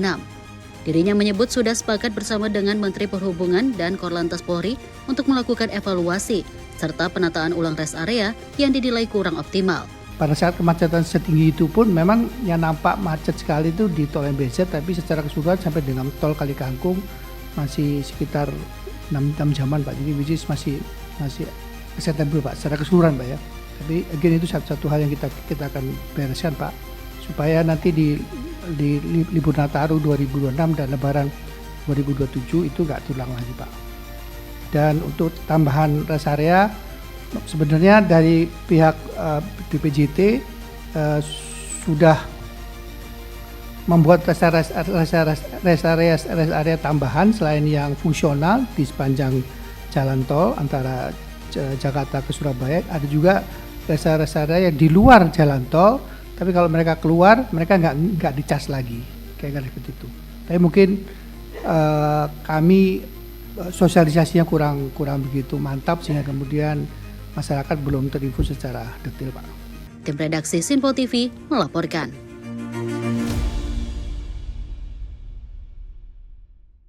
Sementara itu, Komisi 5 DPR RI mendalami laporan Kementerian Pekerjaan Umum mengenai dampak pengurangan anggaran di sektor perbaikan infrastruktur jalan, khususnya pada saat arus mudik dan balik lebaran. Ketua Komisi 5 DPR RI Lazarus menyampaikan pihaknya tengah mendalami laporan pengawasan terhadap Kementerian Pekerjaan Umum, terutama terkait kondisi infrastruktur selama periode mudik dan balik lebaran. Lazarus menilai penurunan anggaran Kementerian Pekerjaan Umum telah mempengaruhi kualitas perbaikan infrastruktur jalan di Indonesia. Terlebih, sebelumnya anggaran infrastruktur sempat menyentuh angka 160 triliun rupiah, namun kini mengalami pengurangan menjadi 118 triliun rupiah. Dirinya pun kemudian meminta kepada Kementerian PU agar memaksimalkan anggaran yang ada untuk diprioritaskan ke perawatan dan perbaikan jalan dibandingkan untuk pembangunan infrastruktur baru. Kami mencermati dari komisi karena menurunnya anggaran infrastruktur ya, tentu ini berdampak kepada kondisi infrastruktur itu sendiri.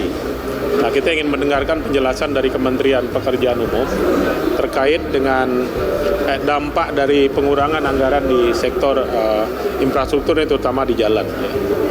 Kita dari dulu pernah menyentuh sampai 160 triliun. Ya. Sekarang kami dapat kemarin 118. Jadi penurunan yang sangat signifikan dengan ruas jalan yang begitu panjang, terutama terkait dengan utamanya konservasi. Kami masih mendapat laporan selama mudik balik lebaran kemarin ada banyak jalan berlubang di seluruh Indonesia. Jadi teman-teman media juga pasti dapat laporan hal yang sama. Jadi kami memastikan supaya kalaupun tidak bisa bangun baru, kita gunakan uang itu untuk merawat jalan yang ada. Itu fokus kita ke sana dulu. Dari Jakarta, Sri Dewi Andayani, Davarisiano, Sinpo TV melaporkan. Nilai ekspor produk perikanan Indonesia melonjak menjadi 6,27 miliar dolar AS pada 2025, tertinggi dalam 5 tahun terakhir. Menteri Trenggono pastikan kinerja ekspor dan produksi tetap kuat untuk jaga daya saing global.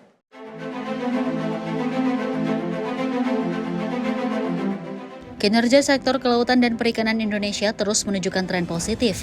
Sepanjang tahun 2025, nilai ekspor produk perikanan mencapai 6,27 miliar dolar Amerika Serikat, menjadi capaian tertinggi dalam 5 tahun terakhir. Menteri Kelautan dan Perikanan Sakti Wahyu Trenggono menyampaikan hal ini dalam rapat kerja bersama Komisi 4 DPR di Jakarta pada Selasa 7 April 2026 dan menekankan pentingnya capaian tersebut bagi daya saing industri perikanan nasional. Sementara itu, ekspor tahun 2026 hingga saat ini tercatat 950 juta dolar Amerika Serikat dengan tujuan utama Amerika Serikat, China, dan ASEAN serta komoditas terbanyak udang, tongkol, tuna, cakalang, dan cumi sotong gurita. Nilai ekspor produk perikanan Indonesia meningkat juga mencapai 6,27 miliar US dollar di tahun 2025. Juga menjadi capaian tertinggi dalam 5 tahun terakhir. Di tengah berbagai tantangan yang dihadapi, kinerja sektor kelautan dan perikanan nasional hingga saat ini tetap menunjukkan capaian produksi dan ekspor yang terjaga dengan baik. Dari sisi produksi, Indonesia mencatat 26,25 juta ton pada tahun 2025, tumbuh 3,8% dibanding tahun sebelumnya. Dengan kontribusi rumput laut, perikanan tangkap, dan budidaya, Trenggono menegaskan KKP tetap berkomitmen menjaga ketersediaan protein hewani serta mendorong peningkatan nilai tambah dan diversifikasi pasar ekspor. Tim redaksi Sinpo TV melaporkan. Kita ke Menteri Kelautan dan Perikanan, Sakti Wahyu Trenggono menyampaikan produksi perikanan Indonesia mencapai 26,25 juta ton pada 2025, naik 3,8%. Dalam rapat kerja Komisi 4 DPR, ia pastikan stok dan ekspor produk perikanan tetap aman. Menteri Kelautan dan Perikanan Sakti Wahyu Trenggono menyampaikan bahwa produksi kelautan dan perikanan nasional terus meningkat. Pada tahun 2025, total produksi mencapai 26,25 juta ton, tumbuh 3,8% dibandingkan tahun sebelumnya, dengan kontribusi dari rumput laut, perikanan tangkap, dan perikanan budidaya. Dalam rapat kerja Komisi 4 DPR di Kompleks Parlemen Senayan, Jakarta, Selasa 7 April, Trenggono menambahkan bahwa nilai ekspor produk perikanan Indonesia juga naik signifikan, tercatat 6,27 miliar dolar Amerika Serikat pada tahun 2025, menjadi capaian tertinggi 5 tahun terakhir. Ia menegaskan KKP tetap berkomitmen menjamin ketersediaan protein hewani di tengah dinamika geopolitik dan perubahan iklim.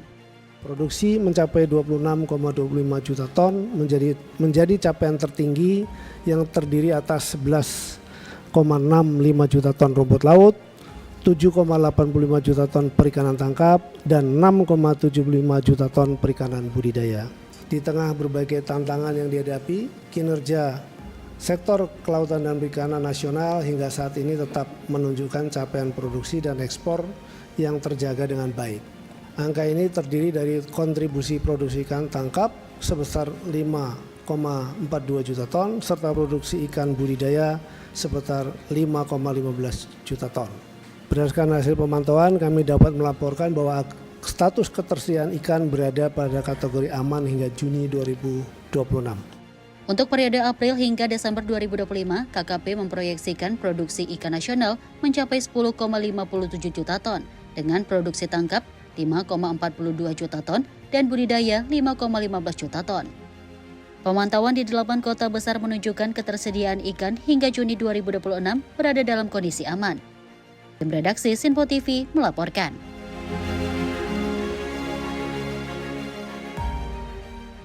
Dalam rapat kerja dengan Komisi 4 DPR, Menteri Pertanian Amran Sulaiman menyampaikan cadangan beras nasional mencapai level tertinggi sepanjang sejarah.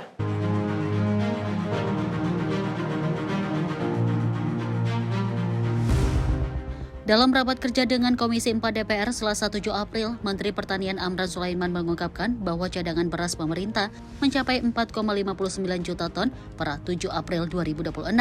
Ini menjadi level tertinggi sepanjang sejarah. Ia menegaskan kondisi tersebut membuat stok beras nasional berada dalam posisi sangat aman.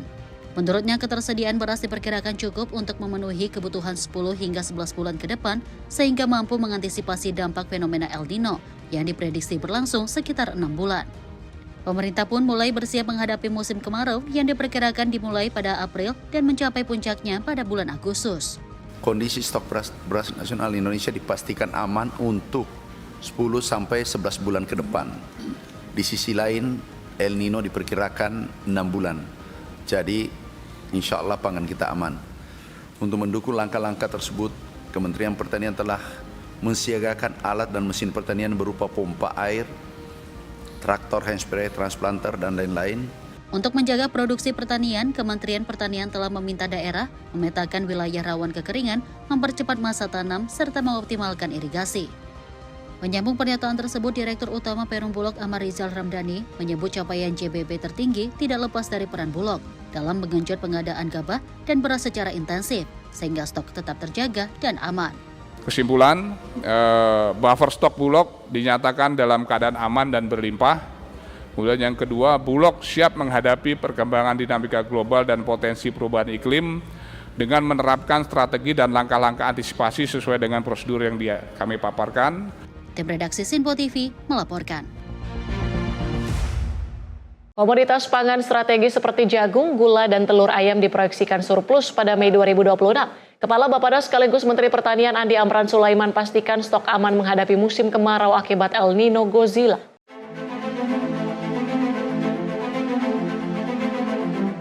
Kepala Badan Pangan Nasional sekaligus Menteri Pertanian Andi Amran Sulaiman menyampaikan bahwa komoditas pangan strategis seperti jagung, gulai, telur ayam, dan daging ayam diproyeksikan surplus pada Mei 2026. Proyeksi ini didasarkan pada neraca pangan nasional hingga periode tersebut. Dirinya menegaskan stok pangan strategis cukup untuk menghadapi tantangan iklim, termasuk musim kemarau akibat fenomena El Nino Godzilla. Dalam rapat kerja Komisi 4 di Gedung DPR Senayan, Jakarta, Selasa 7 April, ia merinci proyeksi surplus, yakni jagung 4,35 juta ton, daging ayam 837 ribu ton, gula konsumsi 632 ribu ton, dan telur ayam 423 ribu ton. Tantangan pangan semakin kompleks dipengaruhi oleh dinamika geopolitik serta perubahan iklim berdampak pada produksi dan distribusi pangan. Berdasarkan proyeksi neraca pangan nasional hingga Mei 2026, ketersediaan komoditas pangan strategis nasional berada pada kondisi surplus dan relatif aman. Secara umum, harga pangan terkendali di saat bulan puasa. Beberapa komoditas berada di atas HET tapi terkendali. Inflasi pangan menunjukkan tren penurunan, di mana inflasi 2,5% turun menjadi 1,58% Maret 2026. Selain memastikan ketersediaan pasokan, Amran menyebut pemerintah akan menjaga stabilitas harga komoditas pangan strategis. Harga beras, kedelai, bawang putih, dan cabai merah keriting cenderung terkendali, sementara inflasi pangan tercatat menurun menjadi 1,58% pada Maret 2026. Tim Redaksi Sinpo TV melaporkan. Dan pemirsa, kami akan kembali usai jeda dengan informasi lainnya. Tetaplah bersama kami di Sinpo TV.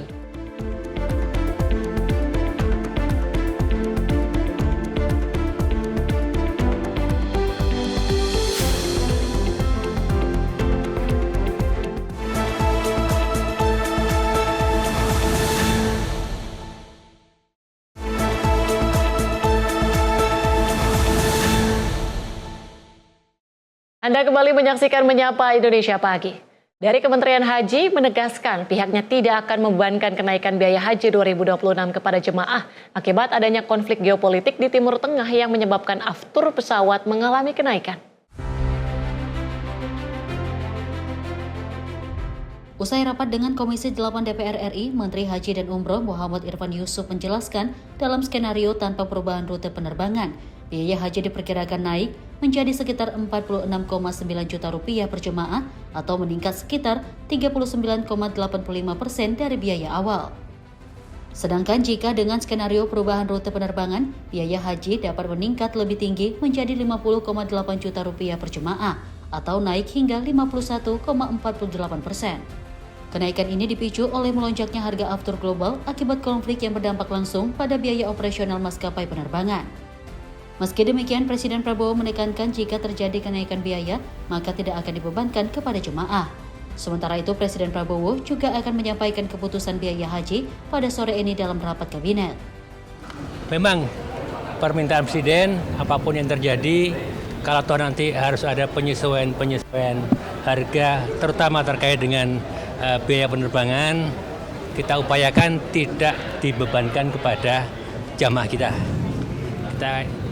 Kita hari Jumat yang lalu sudah mencoba mencari-cari peluang-peluang, kemungkinan-kemungkinan dari mana sumbernya, tapi nanti ada rapat kabinet, nanti setelah itu akan kita pastikan dari mana sumber-sumbernya. Tapi skemanya sejauh ini apakah akan dari BPKHK atau ada sebagian dari APBN? Bisa berbagai kemungkinan. Yang jelas Presiden minta tidak dibebankan kepada jamaah, itu aja.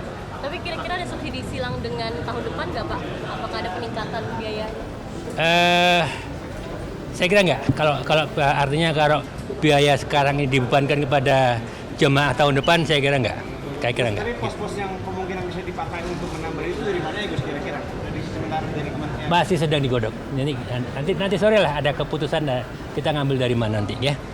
Kalau dari BPK sendiri sejauh ini mampu nggak sih untuk meng-cover penambahan biaya ini? Iran AS lagi gencatan senjata. Nah nanti kedepannya jalurnya bisa direct atau harus ada muter lagi tadi dulu? Nah kalau gencatan senjata alhamdulillah, kalau gencatan senjata alhamdulillah, kalau perang selesai lebih alhamdulillah lagi. Artinya nggak ada perubahan, nggak ada perubahan kayak kita ya. Gambaran skema keberangkatannya boleh dikasih gambaran? Tanggal 21 April masuk asrama haji, tanggal 22 berangkat. Oke. Untuk rute penerbangannya itu gimana nanti gambarannya? Sementara masih rute awal. Oke. Dari Jakarta, Sri Dewi Andayani, Dava Rizkyano, Sinpo TV melaporkan. Kementerian Haji dan Umroh tengah mengkaji kemungkinan adanya penyesuaian biaya haji 2026 menyusul kenaikan harga aftur yang melonjak. Komisi 8 DPR RI menggelar rapat kerja dan rapat dengar pendapat bersama Kementerian Haji dan Umroh di Kompleks Parlemen Senayan, Jakarta pada Rabu 8 April 2026. Salah satu yang disoroti dalam rapat tersebut ialah kemungkinan adanya penyesuaian biaya haji 2026 menyusul kenaikan harga aftur yang melonjak per April 2026 yang memicu kenaikan tarif tiket pesawat domestik. Dalam kesempatan itu, Menteri Haji dan Umroh RI, Muhammad Irfan Yusuf, menyatakan Kemenhaj tengah mengkaji kemungkinan adanya penyesuaian biaya haji 2026 dalam beberapa rapat koordinasi terbatas. Hasilnya, Menhaj menuturkan jikapun terjadi kenaikan, Presiden Prabowo Subianto meminta agar tidak membebankan biaya haji kepada jemaah. Presiden meminta Kemenhaj untuk mendalami dan menghitung kebutuhan sebenarnya. Terkait kemungkinan penambahan biaya yang terkait dengan penerbangan, pemerintah sudah mulai membicarakan ini, membahas ini dalam rapat terbatas beberapa yang lalu, yang intinya Presiden Prabowo berharap apapun yang terjadi, kenaikan, jika terjadi kenaikan, beliau minta tidak dibebankan kepada jamaah haji kita. Itu adalah komitmen dari Presiden Prabowo yang sudah dimintakan untuk kami dengan tim untuk bisa menindaklanjuti dan menghitung berapa sebenarnya kebutuhan yang diperlukan. Tim redaksi Sinpo TV melaporkan. Kita ke informasi lain pemirsa, Wakil Presiden Gibran Rakabuming Raka meninjau Gereja Katolik Paroki Bunda Hati Kudus di Rumengkor, Kabupaten Minahasa, Provinsi Sulawesi Utara pada 7 April 2026. Sebagai rangkaian kunjungan kerja di Kabupaten Minahasa, Wakil Presiden RI Gibran Rakabuming Raka meninjau Gereja Katolik Paroki Bunda Hati Kudus di Rumengkor, Kecamatan Tombulu, Provinsi Sulawesi Utara pada Selasa 7 April 2026. Kunjungan dilakukan untuk melihat secara langsung kondisi bangunan gereja yang terdampak gempa bumi yang terjadi di wilayah tersebut. Dalam peninjauan tersebut, Wapres didampingi oleh Gubernur Sulut, Julius Selvanus Lumba, Bupati Minahasa, Robi Dondo Kambri, serta Pastor Paroki Romo Immanuel. Berdasarkan hasil peninjauan, kerusakan yang terjadi tergolong minor, terutama pada bagian atap bangunan. Dalam kesempatan itu, Wapres menegaskan pentingnya penanganan cepat terhadap fasilitas yang terdampak. Tim redaksi Sinpo TV melaporkan. Pemirsa, Dewan Pengawas BPJS Ketenagakerjaan Dedi Hardianto menyatakan sebanyak 523.000 perusahaan belum mematuhi pembayaran BPJS Ketenagakerjaan per akhir 2025. Berlangsung pada Selasa 7 April 2026 di Kompleks Parlemen Senayan, Jakarta, Komisi 9 DPR RI melakukan rapat dengar pendapat dengan Dewan Pengawas dan Direktur Utama BPJS Ketenagakerjaan. Dalam rapat tersebut, Ketua Dewan, Dedi Hardianto mengungkapkan bahwa terdapat 870.000 pemberi kerja aktif yang sudah menjadi peserta BPJS Ketenagakerjaan per 31 Desember 2025. Namun, terdapat 523.000 pemberi kerja yang terindikasi belum patuh.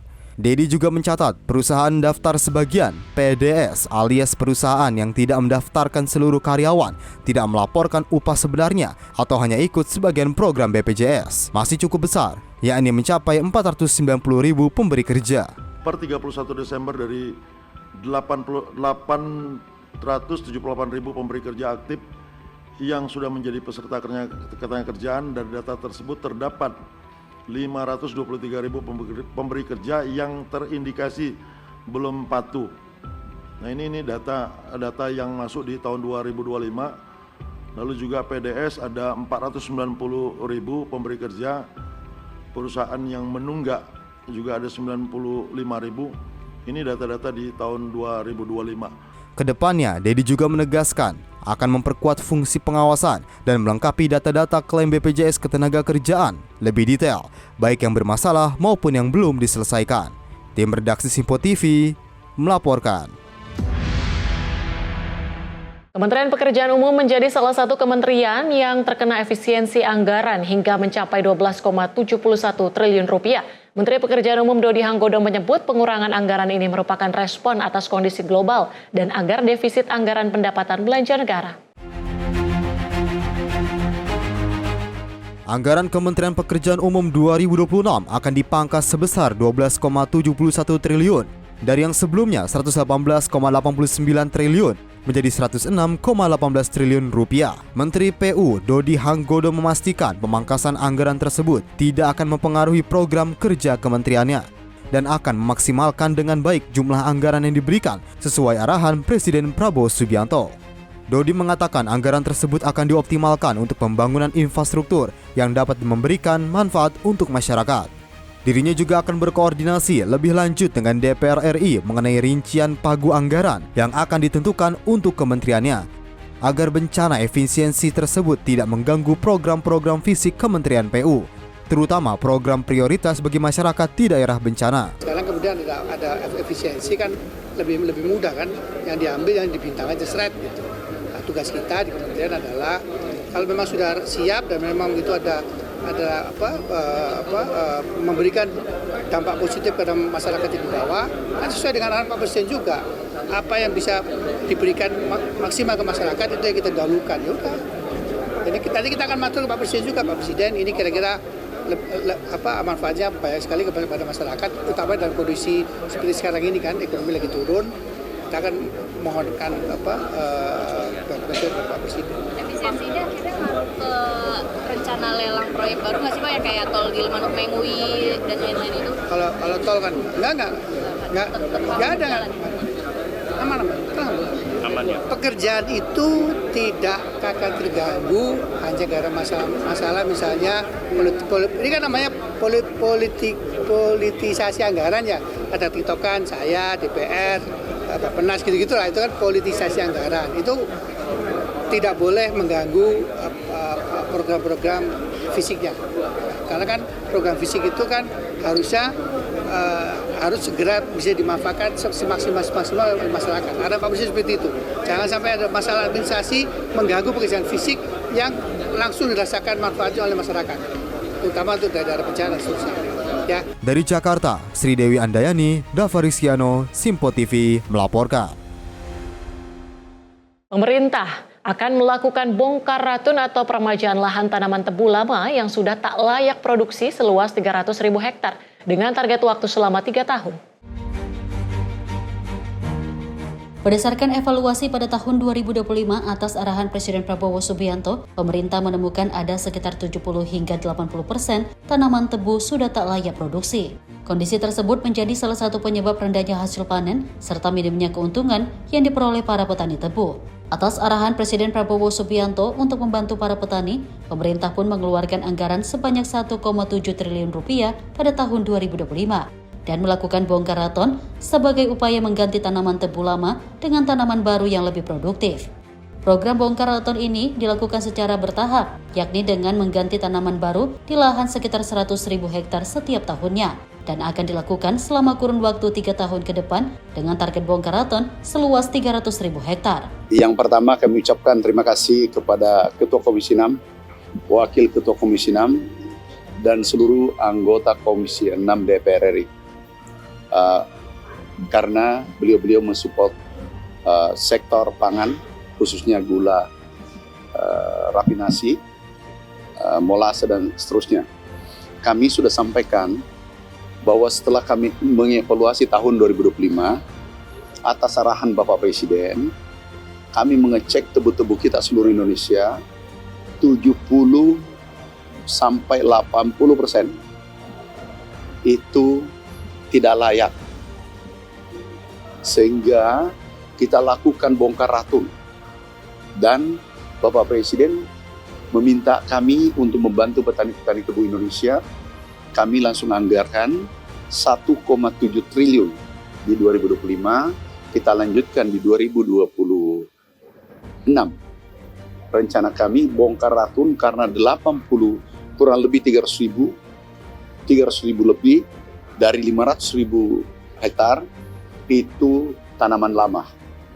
Tidak mungkin produksinya bisa naik, sehingga petani tidak bisa untung. Nah, langkah pemerintah adalah kita bantu bongkar raton, dan itu subsidi pemerintah.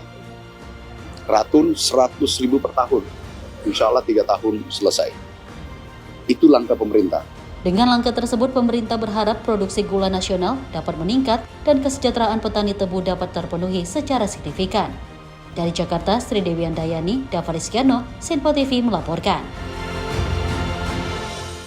Pemerintah mempercepat konsolidasi 15 BUMN logistik menjadi satu entitas nasional. Langkah ini ditargetkan rampung dalam waktu 1 bulan ke depan. Upaya pembenahan sektor logistik plat merah terus dipercepat pemerintah melalui langkah strategis. Salah satunya dengan menggabungkan 15 BUMN logistik ke dalam satu entitas nasional yang ditargetkan selesai dalam waktu 1 bulan ke depan. Kepala BP BUMN Doni Oskaria menyampaikan bahwa proses konsolidasi saat ini telah berjalan dan segera diumumkan. Dalam skema ini, PT Pos Indonesia akan menjadi perusahaan induk dan mengkoordinasikan berbagai entitas logistik, termasuk PT Semen Indonesia Logistik, PT Pupuk Indonesia Logistik, dan PT KAI Logistik. Langkah ini diharapkan mampu meningkatkan efisiensi serta memperkuat daya saing BUMN di sektor tersebut. Kita akan mengkonsolidasikan 15, sudah mulai prosesnya. Insya Allah juga dalam 1 bulan ini akan selesai, akan kita announce 15 perusahaan menjadi satu perusahaan logistik nasional kita. Nah, ini kita lakukan satu persatu. Insya Allah mudah-mudahan semakin cepat proses transformasi BUMN dan semakin dirasakan manfaatnya oleh masyarakat. Kebijakan ini sejalan dengan arahan Presiden Prabowo Subianto yang mendorong restrukturisasi BUMN agar lebih ramping dan kompetitif di tingkat global. Pemerintah juga berkaca pada keberhasilan pembentukan Badan Pengelola Investasi Danantara yang dinilai mampu memberikan kinerja positif. Sehingga optimisme terhadap konsolidasi BUMN logistik semakin menguat. Tim redaksi Sinpo TV melaporkan. Pemirsa, Kementerian Komunikasi dan Digital memeriksa layanan Meta dan Google perihal kepatuhan terhadap PP Tunas yang resmi berlaku.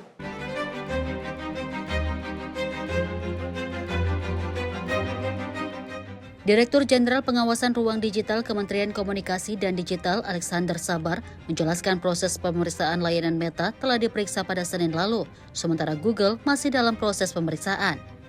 Alex menjelaskan ada 29 total pertanyaan yang ditujukan selama proses pemeriksaan, guna mendalami dugaan pelanggaran terhadap isi peraturan pemerintah nomor 17 tahun 2025 tentang tata kelola penyelenggaraan sistem elektronik dalam perlindungan anak atau PP Tunas. Pernyataan ini disampaikan Alex dalam konferensi pers di kantor Komdiji Jakarta Pusat pada Selasa petang. Hingga kini pihak Komdiji enggan membeberkan secara detail mengenai daftar pertanyaan yang diberikan kepada kedua layanan. Ada 29 pertanyaan yang kita ajukan untuk mendalami dugaan pelanggaran atas peraturan yang sudah dinyatakan berlaku di Indonesia. Jadi fokus kita adalah kepada pasal 30 Peraturan Menteri tentang pelaksanaan PP Tunas. Dan tim kita sudah melakukan pemeriksaan dengan memberikan sejumlah 29 pertanyaan kepada pihak Meta dan Google hari ini. Meta sudah menandatangani berita acara pemeriksaan yang kita lakukan dan tentunya Google juga akan melakukan hal yang sama untuk hari ini. Dari Jakarta, Max Monte, Azizul Hakim, Sinpo TV melaporkan. Ketidakpastian kondisi geopolitik global akibat konflik di Timur Tengah dinilai berdampak langsung terhadap kenaikan harga komoditas di dalam negeri. Anggota Komisi 6 DPR RI Herman Hairon menegaskan pentingnya upaya kemandirian pangan dan energi untuk menekan dampak fluktuasi harga internasional. Kenaikan harga komoditas global akibat gejolak geopolitik di Timur Tengah turut memberi tekanan pada harga-harga komoditas seperti plastik dan kedelai di pasar domestik. Menurut Herman Hairon, kenaikan harga minyak mentah dunia turut mempengaruhi harga produk turunannya, termasuk plastik, yang pada akhirnya memicu kenaikan harga di dalam negeri. Untuk mengatasi hal ini, ia meminta pemerintah memperkuat produksi dalam negeri, terutama untuk komoditas strategis, salah satunya dengan mengembangkan budidaya kedelai di dalam negeri, meski membutuhkan inovasi dan teknologi yang disesuaikan dengan iklim Indonesia. Sementara itu, pengurangan konsumsi plastik dan peningkatan daur ulang juga dinilai dapat menekan ketergantungan masyarakat terhadap bahan baku impor.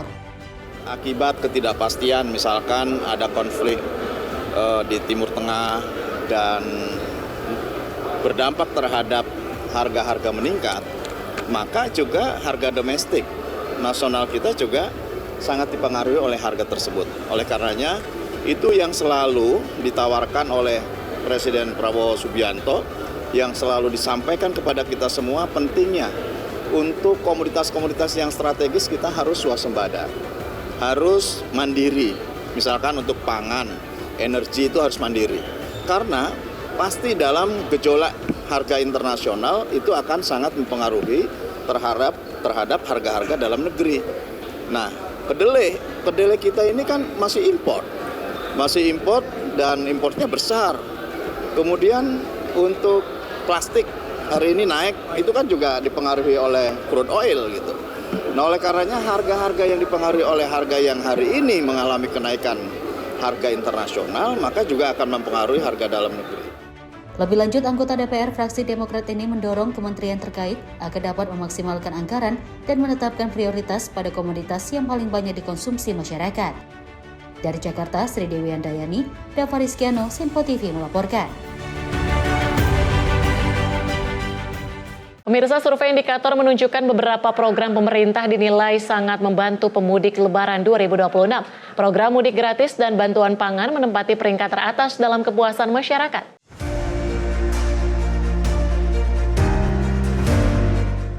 Survei terbaru indikator menunjukkan sebagian besar masyarakat puas dengan program pemerintah saat mudik Lebaran 2026. Program mudik gratis menempati posisi teratas dengan 86,9%, responden merasa sangat atau cukup terbantu. Diikuti bantuan pangan beras 10 kg dan minyak goreng 2 liter dengan kepuasan 83,5%. Sementara itu, program diskon tarif angkutan umum 82,6%, jaminan harga BBM stabil 81,9%. Dan diskon tarif tol 79,1% juga mendapat apresiasi masyarakat. Sementara peningkatan anggaran THR 74,5% dan kebijakan bekerja dari mana saja bagi ASN 63,4% relatif lebih rendah. Tingkat kepuasan ini dipengaruhi oleh popularitas program dan seberapa luas cakupan penerima manfaatnya. Peneliti utama indikator Hendro Prasetyo menekankan bahwa masyarakat yang mengetahui program tersebut cenderung menilai lebih positif. Program dengan cakupan luas seperti mudik gratis dinilai paling bermanfaat, sedangkan kebijakan terbatas seperti bekerja dari mana saja memiliki dampak yang lebih terbatas. Yang dianggap membantu itu program mudik gratis pertama. Baru kedua, meskipun paling populer ya tadi, bantuan pangan itu nomor 2. Meskipun tidak terlalu beda ya. dianggap membantu. Ternyata orang yang tahu tentang program-program itu lebih memiliki sikap positif dibandingkan masyarakat secara umum, karena mudik itu perjalanannya diskon jalan tol itu dianggap membantu. Tim redaksi Sinpo TV melaporkan. Dan pemirsa, informasi tadi sekaligus menutup jumpa kita kali ini. Saya Tia Radianti mewakili seluruh kerabat kerja yang bertugas pamit undur diri. Terima kasih dan sampai jumpa.